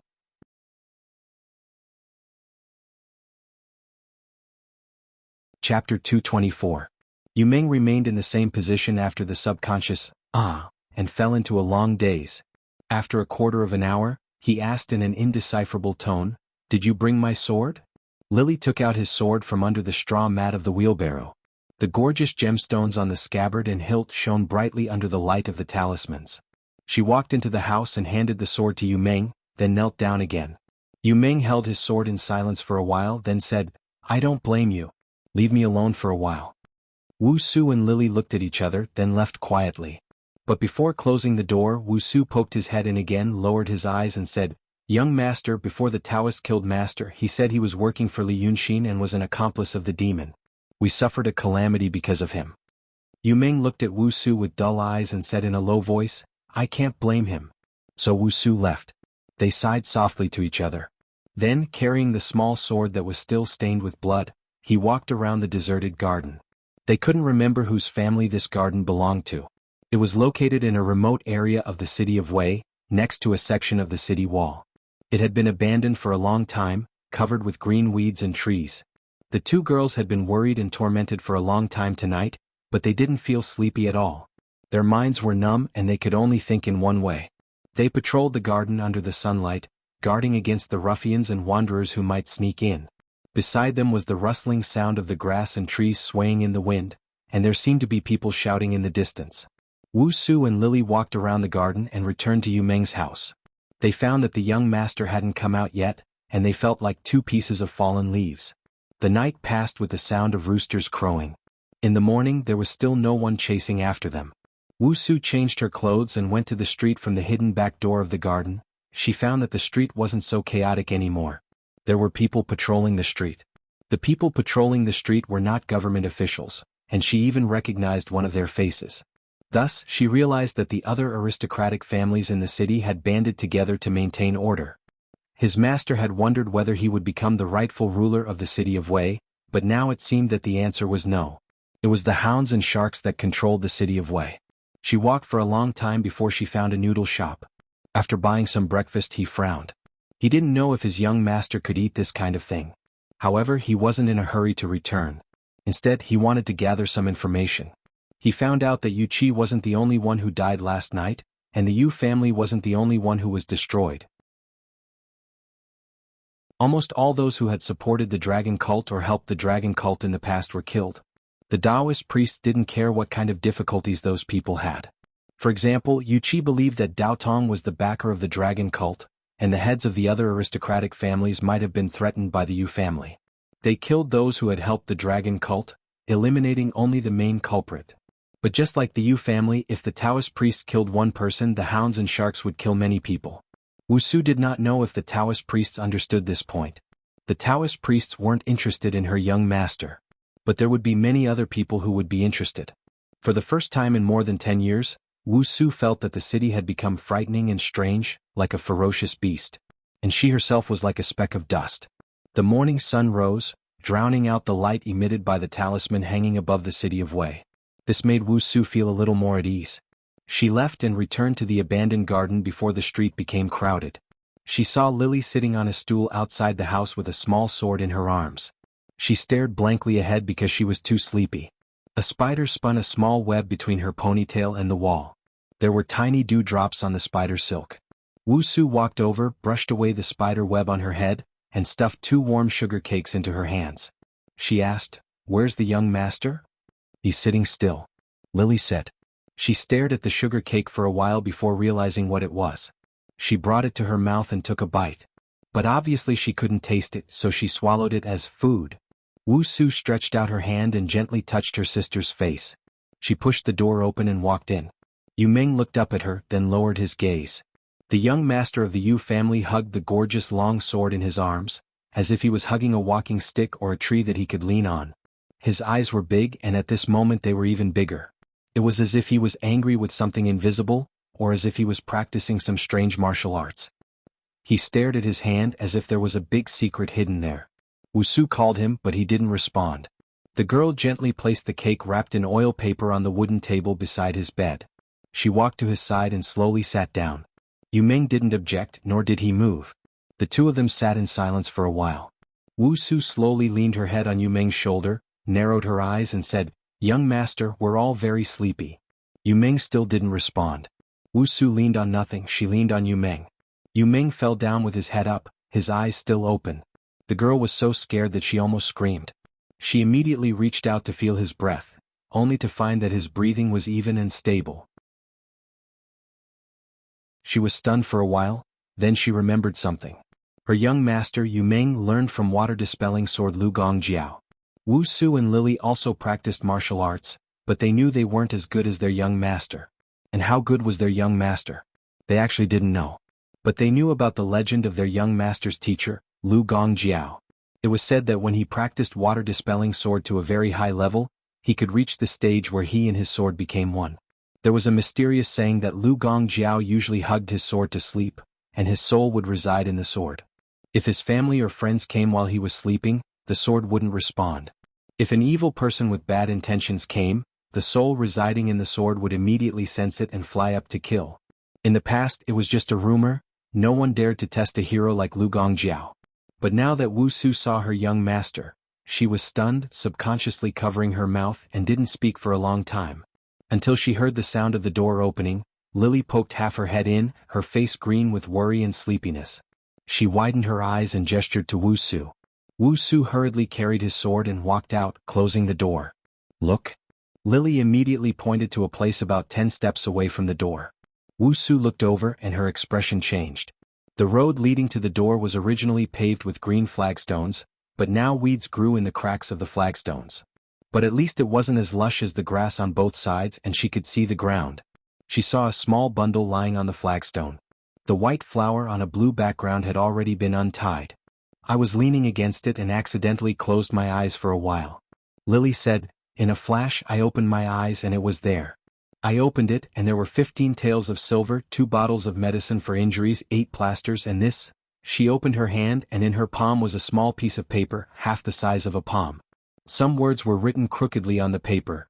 Her young master had written better than this when he first learned to read at the age of 5. Yulong shou met de nan, unable to repay you, so I sent some money and medicine to express my sincerity. Wuxia frowned, thinking that there was at least one wrong word, maybe 2 or 3. But the meaning was clear. Someone said that Yumeng Long Shou was in trouble, so he sent money and medicine to express his sincerity. But this also meant... Wuxia and Lily looked at each other uneasily. This meant that someone had discovered their hiding place. Yumeng used to be the dragon head of an escort agency that didn't care about business. The master of the Yu clan Yumeng had many enemies, but the young master of the Yu clan Yumeng didn't have many enemies. Not only did he not have many, but he was very popular. Who would hate a rich young master who was always smiling and throwing money around? Perhaps some family had received help from Yumeng when they were in trouble, so now they wanted to express their gratitude. But it seemed to be a small character and only dared to do this, not daring to get into trouble. But the problem was that person knew they were here. Where were the others? Maybe that person had sent them a baggage to remind them that they shouldn't stay here for long. At this moment, 2 sounds of something breaking through the air were heard, heading straight for the 2 girls. Wuxia and Lily were already prepared, and immediately leaped forward to avoid the hidden weapons. But the sound did not stop and followed closely. The 2 girls dodged left and right, and in a few breaths, they were forced to move 2 feet away from the house by a dozen or so hidden weapons. The other party seemed to be purposely chasing them away, and they didn't know how many people were lying in ambush. Wuxia took the opportunity to disperse her internal energy and shouted, "Young master! Someone's coming." But Yumeng didn't react in the house, but the breath she had when she leaped and moved had dissipated. Unable to dodge in time, she could only use the small sword in her hand to block an incoming hidden weapon. But when the hidden weapon hit the sword, it wasn't the sound of metal colliding. With a poof, a white mist exploded and covered Wuxia's entire head and face. When she smelled it, she knew something was wrong and hurriedly shouted, "Close your eyes." She and Lily closed their eyes, held their breath, and leaped 2 steps to the side, rolling into the weeds, and finally out of the range of the hidden weapons. But they were also far away from the house where Yumeng was. Lime. Lily gritted her teeth, feeling that the other party was extremely despicable. The ambushers appeared. A total of 8 people stood up from the bushes in the distance, looking like they came in from the back door. Wuxia didn't know if she had exposed herself when she left the house. Perhaps she was usually very careful and cautious, but now, she was sleepy and she was worried and nervous. There were many things that could not be done well just by being hot-blooded and ruthless. She was tired, so her eyesight and hearing weren't as good as before. This was something that ordinary people couldn't change. There were 8 people in front of them and she and her sister were both tired and sleepy. However, even if the 2 of them could easily escape from the hands of these 8 people, they might not be able to protect their young master. They were not Taoist priests or swordsmen. They could only rely on the small swords in their hands, martial arts, and courage. But in front of these 8 people, these things couldn't help them fight against 10 people. They couldn't even fight against 4 people. Those 8 people, no matter how you looked at them, weren't the gangsters and wanderers who could be easily frightened last night. Wuxia and Lily didn't know what would happen to their young master. If they experienced this, they also didn't know what would happen. At this time, a strong man among the 8 people slowly walked towards the house and spoke. His tone was slow and clear, and his voice was filled with malice and arrogance. Everyone says that you families Yulong Shou's martial arts are outstanding. In the end, he has to rely on these 2 girls to protect him. If you have real skills, I'd really like to see how powerful you are. Lily knew that the other party was provoking them to talk, so that they could find their position. But she just couldn't take this lying down. So she pinched her throat and called out with an indistinct voice that couldn't be distinguished, "See? You idiot, I'm afraid you'll dirty my young master's hands. If you want to talk about real skills, those who have seen my young master's real skills are now drinking tea with the king of hell. You really don't want to live long." When the strong man heard her words, he was slightly stunned. But he quickly calmed down and laughed. "Your young master still hasn't shown his face or made a sound, so what if he has real skills? Is he seriously injured and about to die? But someone paid for his life, and if he dies, they won't pay. I think you're just bluffing. Brothers, ignore those 2 girls, rush in and catch Yumeng." The people behind him had already slowly surrounded the house. When they heard him say this, they responded in unison and were about to rush into the house. Wuxia and Lily's hearts were squeezed to their throats. The 2 girls weren't worried that their young master couldn't beat these 8 people. They didn't know if their young master would be willing to fight these 8 people. Seeing his pitiful look, Wuxia and Lily felt that his heart was dead and he didn't want to live anymore. They really didn't know if it was the right thing to do to drug him and bring him out last night. Just as they couldn't bear it anymore and were about to rush out, they heard another voice coming from the roof behind them. Wuxia and Lily jumped in fright. What kind of skill did it take for the 2 of them to not notice? They turned around to look. Then they saw a man standing on the roof. The man was dressed in black and wore a black bamboo hat. He held a black knife in his arms. He had a broad and strong chin with stubble on it. It seemed like he didn't have time to take care of his appearance because he had been living in the wilderness for the past few days. "I'll protect this person," the man in black said in a low and powerful voice. After saying this, he used the handle of the knife to push up the brim of the bamboo hat, revealing a pair of bright eyes. "If you know what's good for you, go away." Wuxia and Lily were a little stunned. They didn't know who this person was and why he was so arrogant. The 8 people were naturally even more stunned. They didn't know when he appeared, nor did they know who he was. But the man in black's steady aura shocked them. The strong man who spoke first raised the knife in his hand and pointed it at him. "You're so arrogant, aren't you afraid that the wind will cut your tongue? The person that we, the 8 tigers of Wei River, want to capture. How can you protect him?"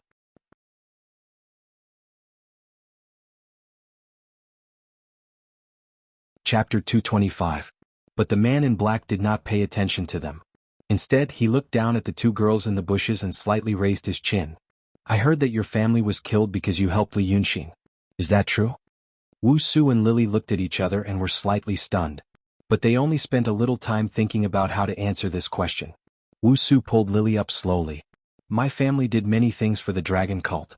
The leader of the dragon cult is called Li Yunxin," she said carefully and carefully looked at the man in black's eyes. The man smiled. "You 2 are quite skilled."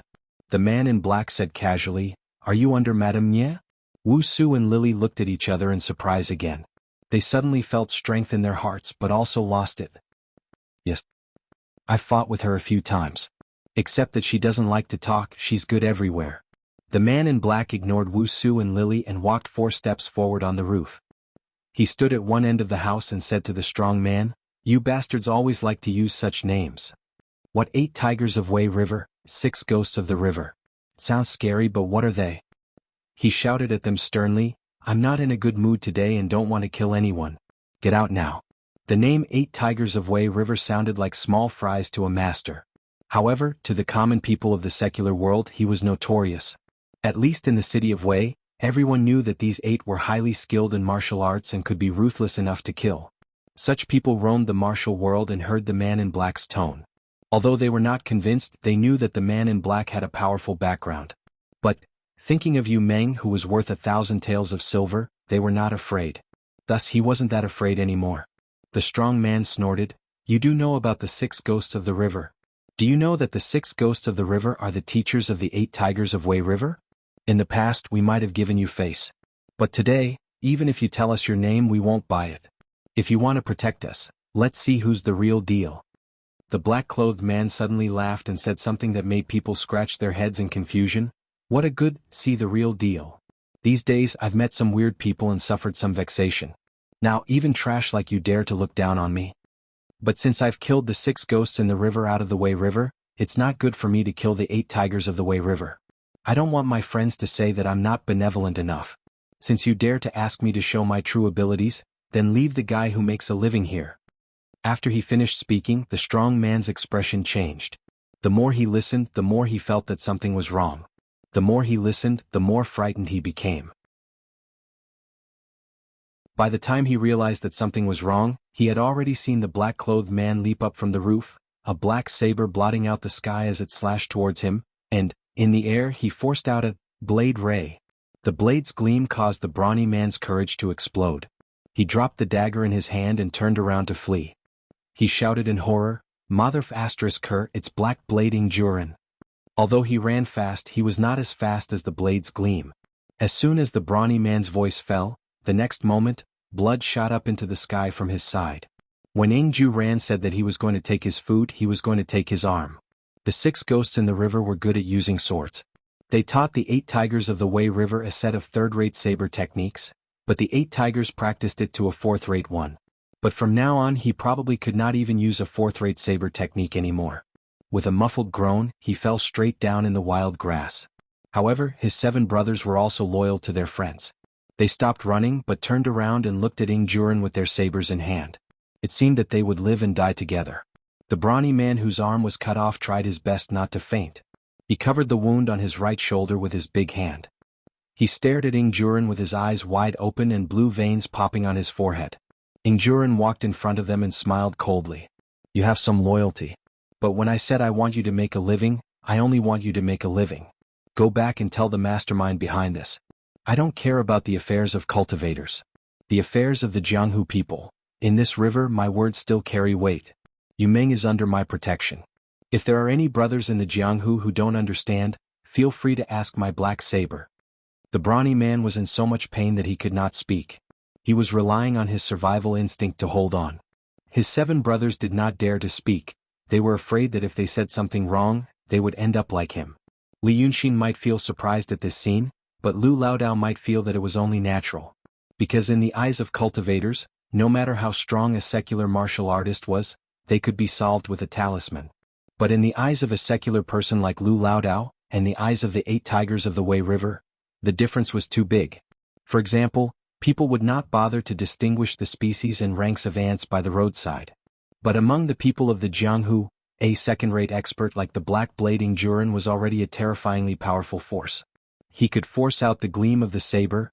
To the secular martial arts, this was the most unimaginable and closest existence to the Taoism of the gods. As for the 8 tigers of the Wei River, they were not even third-rate. They only had some reputation in the city of Wei because of their martial arts and ferociousness. However, they only realized today that they had provoked the Black Blade, who had made a name for himself in the city of Wei and the Hezhong area. They and the mastermind behind this all knew that the Taoists of Daotong did not care whether the bloodline of the Yu family still existed in the world or not. What they did now was to beat a drowning dog, not for the matters of Daotong, but for the worldly affairs of the common people. But now the drowning dog had latched onto a giant crocodile that was quite terrifying to the Jianghu people. Only the Jianghu people knew the weight of the Jianghu people. The 7 brothers saw that Ingjuren did not say anything else. They hurriedly supported the brawny man who had almost fainted from the pain and ran away like rabbits. At this time Wu Su and Lily came to their senses. The 2 sisters also killed people, but they were not Jianghu people. They learned from the assassin Ye Sanyang, who was also the master Yu found for them. They were not like other disciples who were taught according to the rules of the Jianghu. Lily was anxious and blurted out, "Why didn't you kill them?" Wu Su hurriedly pulled her back. But Ingjuren had already turned around and smiled mysteriously. He pressed down his black bamboo hat again, revealing only his chin. "Little girl, there are countless people in the Jianghu, how can we kill them all? Your young master is the head of the Dragon of the Escort Association, you should know this. Some things just talk it out, there is no need to see blood. Some things, once blood is seen, there is no need to take lives. Once life is taken, who doesn't have old relatives, old neighbors, uncles and brothers? If things get out of hand, even someone like Lu Gongjiao who can kill 10 people with one sword, how can he defend against the poison in the inn's food? Today they hurt but didn't kill, they will remember me when they go back. If there are other things in the future, there will be another way. The Jianghu is not created by killing, it is created by walking. Those who kill the most fiercely will also die the fastest." Lily was not very convinced by his words. But she was not a girl who did not understand. She knew that at times like this kind of person was not here to reason with her.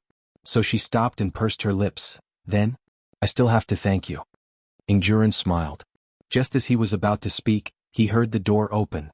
Yu Ming appeared at the door, holding his magnificent sword. The young master of the Yu family had dark circles under his eyes, his hair was messy and he looked very embarrassed. But his eyes were very bright. Like a seriously ill patient on his deathbed, burning his last bit of life to force out light.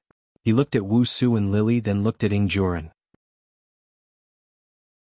After a while he said, "Thank you." Ingjuren raised his eyebrows, holding his black knife and looking at Yu Meng. "I have long heard that the young master of the Yu family is very capable. Today I see, you are not injured, why did you let the 2 girls protect you and hide in the house?" Wu Su clenched her teeth. "Hero Ing, it is normal for our young master to encounter such a thing. The young master did not want to live, it was my sister and I who drugged him and then smuggled him out. The drug's effect has not worn off yet, so his body is not feeling good. Ing Juren heard this little girl's loyalty in protecting her master, and a slight mocking smile appeared at the corner of his mouth. That is not a reason. The way of martial arts is to press forward, to conquer every obstacle. That is the right way. It is at times like this that one must face life and death. If one does not comprehend in the midst of life and death, how can one achieve divine kung fu? I will not use my sword anymore. Ing Juren was talking excitedly when he suddenly heard Yu Meng say this in a low voice. Although his voice was low, it was very powerful. It did not sound like the words of a dispirited person, but more like he was using a low voice to express his determination. Ing Juren was stunned. He saw Yu Meng leaning on the door frame, holding the sword in his arms tightly, looking at Wuxia and Lily, then at him. Your martial arts is not my martial arts.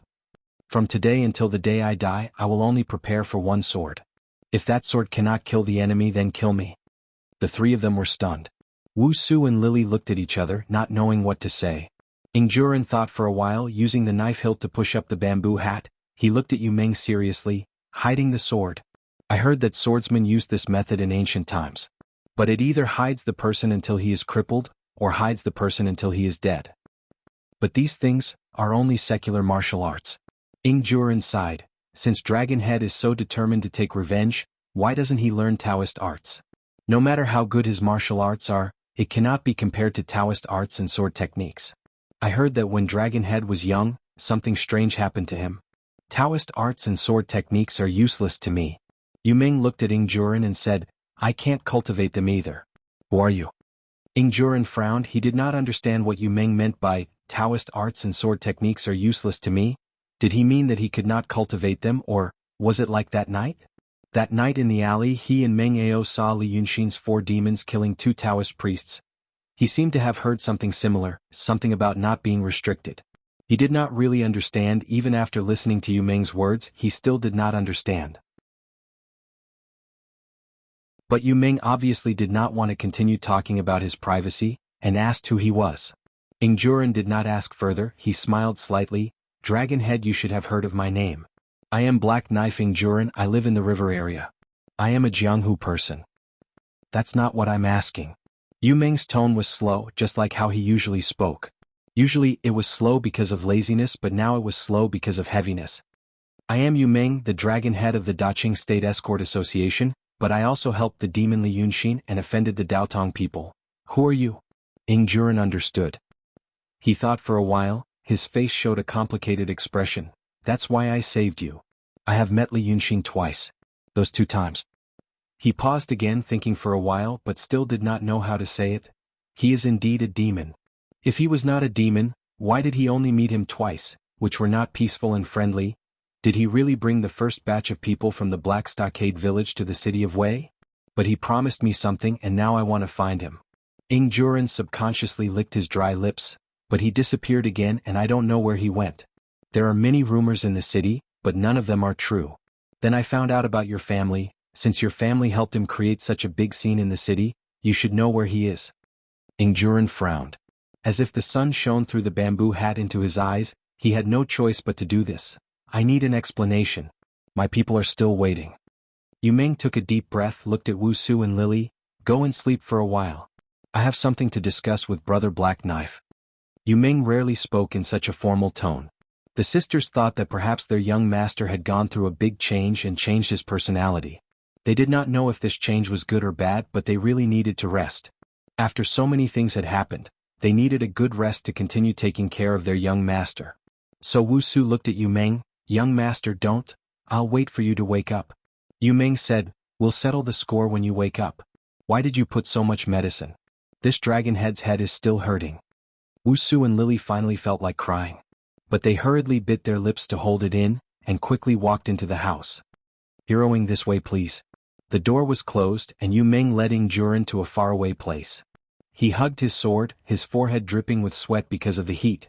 When I first saw Li Yunxin, the two walked from the door to a dilapidated pavilion in the abandoned garden. Half of the pavilion had collapsed, but the other half still provided shade. Along the way, Yu Meng briefly described how he first saw Li Yunxin, but it was not the version that he initially thought, but the version that he later learned, met a bad guy. Then he talked about how he met Li Yunxin, the leader of the dragon cult, in the city. After he finished, he stood under the pavilion and asked Ing Juren, what was it like when Hero Ing saw him? Ing Juren looked at him in surprise. They had all heard of young Master Yu's forthright reputation. But as famous as forthright was his pure heart, or stupidity. But now that he saw him, he realized that he spoke clearly, and had nothing to do with the word stupidity. I'm not stupid. Yu Ming felt his gaze. It's just that sometimes, only the poor need to think carefully. I used to be rich and powerful. But now I'm not.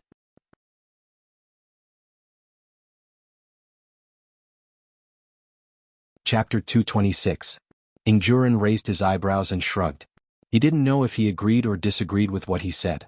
But he had even seen people like Li Yunxin, so why would he be surprised by Meng? Then when I saw him.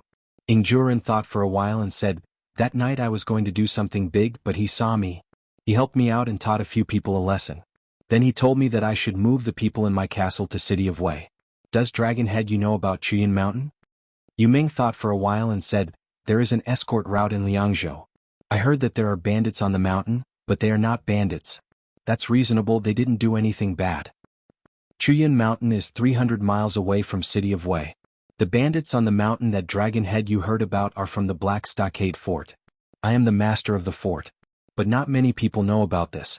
Yu Ming looked at Ing Juren again and said, ah yes. That's what I want to know. Who are you? I'm not a bandit. The people in the fort are just a group of people who have no food to eat, so I gathered them together. Ing Juren said in a deep voice, Liangzhou is very poor. But the escort route in Liangzhou is not the safest, nor the most dangerous. This is because the people in the fort don't eat the food of the people, but the real bandits. That Li Yunxin is very ambitious. He told me that if I want my fort to survive, I have to talk to the people in the fort about something else. I felt dizzy, but it made sense, so I brought people to City of Wei. Ing Juren said this and squinted his eyes to look around. Yu Ming also looked around. The two of them had never fought before, so it was hard to say whose kung fu was stronger. But after all, they were second-rate masters in Jianghu, so it was natural for them to have sharp ears and eyes. So they also saw figures, hidden in the weeds around the abandoned garden. Roughly looking, there were more than 10 people. It seemed that if he really wanted to kill the 8 tigers of Wei River, it would have been effortless. I brought this first batch of people to the City of Wei. Every one of them is an expert, not someone like the 8 tigers can compare to. Ing Juren said, I heard from Li Yunxin's words that the City of Wei is already in his pocket. He asked our people to come here and help him take over the city. But this time, when he brought people here, what he saw was the current situation. Not only is he not to be found, but the town is being searched for those who were formerly associated with him. Now that the city has been sealed, we can't act rashly. We can only see if we can find out. Ing Juren looked at Yu Ming. If he's dead, we'll go back to Mount Chuyun. If Dragon Head Yu knows where he is, what he is doing, and what plans he has, we can wait and see. Yu Ming frowned. You still want to wait for him? People from Daotong had taken over the City of Wei. He probably didn't stand a chance anymore. Why do you believe him? The question should have been difficult to answer. However, Ing Juren did not hesitate. He shook his head. I don't believe him. But, on the way back to the castle, I thought about what he said that night. No one said it like him. I mean, no one said it to me, and I didn't hear anyone say it to others. At first, I thought it was nonsense. But after thinking about it carefully, I found it made sense. Then I went back to the castle and thought about what he said in the past, and at that time, Ing Juren sighed. I realized that if I don't care about the castle and let it slowly collapse, I can lead these people to do something good. Either I want to do something with these people, I want to hear and learn more from him. No, Dragon Head Yu, I know what you want to say from your expression. I'm not just a martial artist. My ancestor was a scholar of the Yi dynasty. When I was young, my family was rich and I studied. Even now, I still study. Although I don't think I'm as knowledgeable as everyone else, I'm not ignorant. No scholar in the world can say what he said. So it's not that I believe him. I just want to find him and see how he is. I'll help if I can. If I can't, I'll listen to his reasoning. If I can't, I'll go back to Chuyin Mountain. Dragon Head Yu, do you know how to find him? Yu Ming smiled faintly. This was the first time he smiled since Ing Juren saw him. The meaning in his smile was unclear. It was unknown what he was smiling about. Help him? The people of Daotong want to capture him. You're just a man of the Jianghu. How can you help? Do you know who my family used to work for? The Zhao family. The heavenly official of the Ministry of Appointments, the Zhao family that claims to control the Qin kingdom. Last night my father was killed. Yu Ming was silent for a moment. But if you really want to find him, I can try. Take me out of the city first. You really do know? I'm just trying. Yu Ming gently stroked the sword hilt, wrapped in shark skin and inlaid with gems. When the dragon cult wanted to enter the city, I was curious and went to Nanshan to take a look. Apparently they first caused trouble there. Then I heard some rumors about Li Yunxin. It seemed he had been in Egret town for a long time. There should be some clues nearby. But mastering? Yu Ming looked at him seriously. He's not a human. Dao Tong said he's a demon, but I don't know whether he is or not. Because some people say he's the Wei River Dragon King. Is he a dragon or something? But no matter what, he's a different species. He's fighting with Dao Tong. It's not something we can do. It's a good thing that mastering wants to find a way out for your castle. But if you're not careful and your castle is crushed by Dao Tong, it won't be a good thing. So I'm just going to take a look. Ingjuren said. When does Dragon Head you plan to leave the city? I'll prepare. Wait for them to wake up. They went out of the city at night. It was morning when they met. At night, Yu Ming had already slept for a while. He became the old Yu Ming again. There was no emotion related to sadness on him, except that he was hugging the sword. Wuxia and Lily were worried about this. But now, the night in the city of Wei was no longer dark. It was almost no different from the day.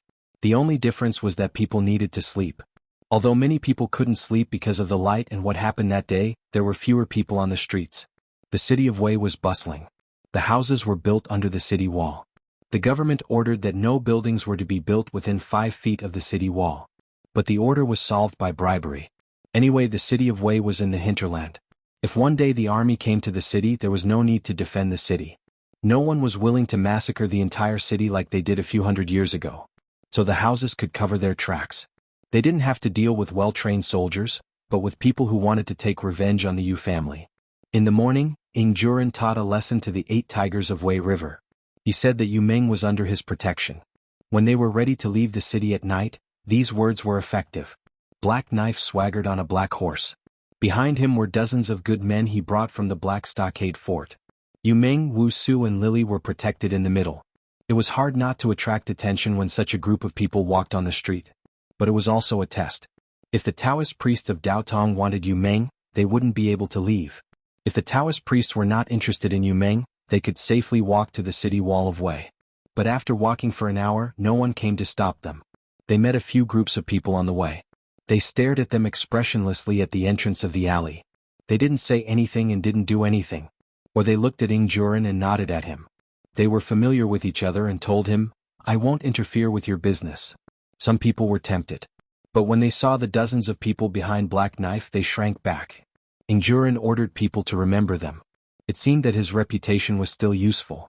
He taught the 8 tigers a harsh lesson. When they were close to the city wall, they turned into the alley and guarded the entrance in batches.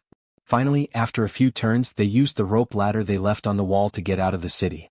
It was scary but not dangerous. The Taoist priests obtained the city easily. But they didn't seem to be able to control it. They didn't care about ants, but ants had their own uses. However, when they got out of the city, it was scary but not dangerous. But when they got out of the city, they were shocked. Ingjuren and his people entered the city one day ago. The night before the Taoist priests killed him. It had only been less than 2 days since they had arrived. Before entering the city, there were fields outside the city of Wei.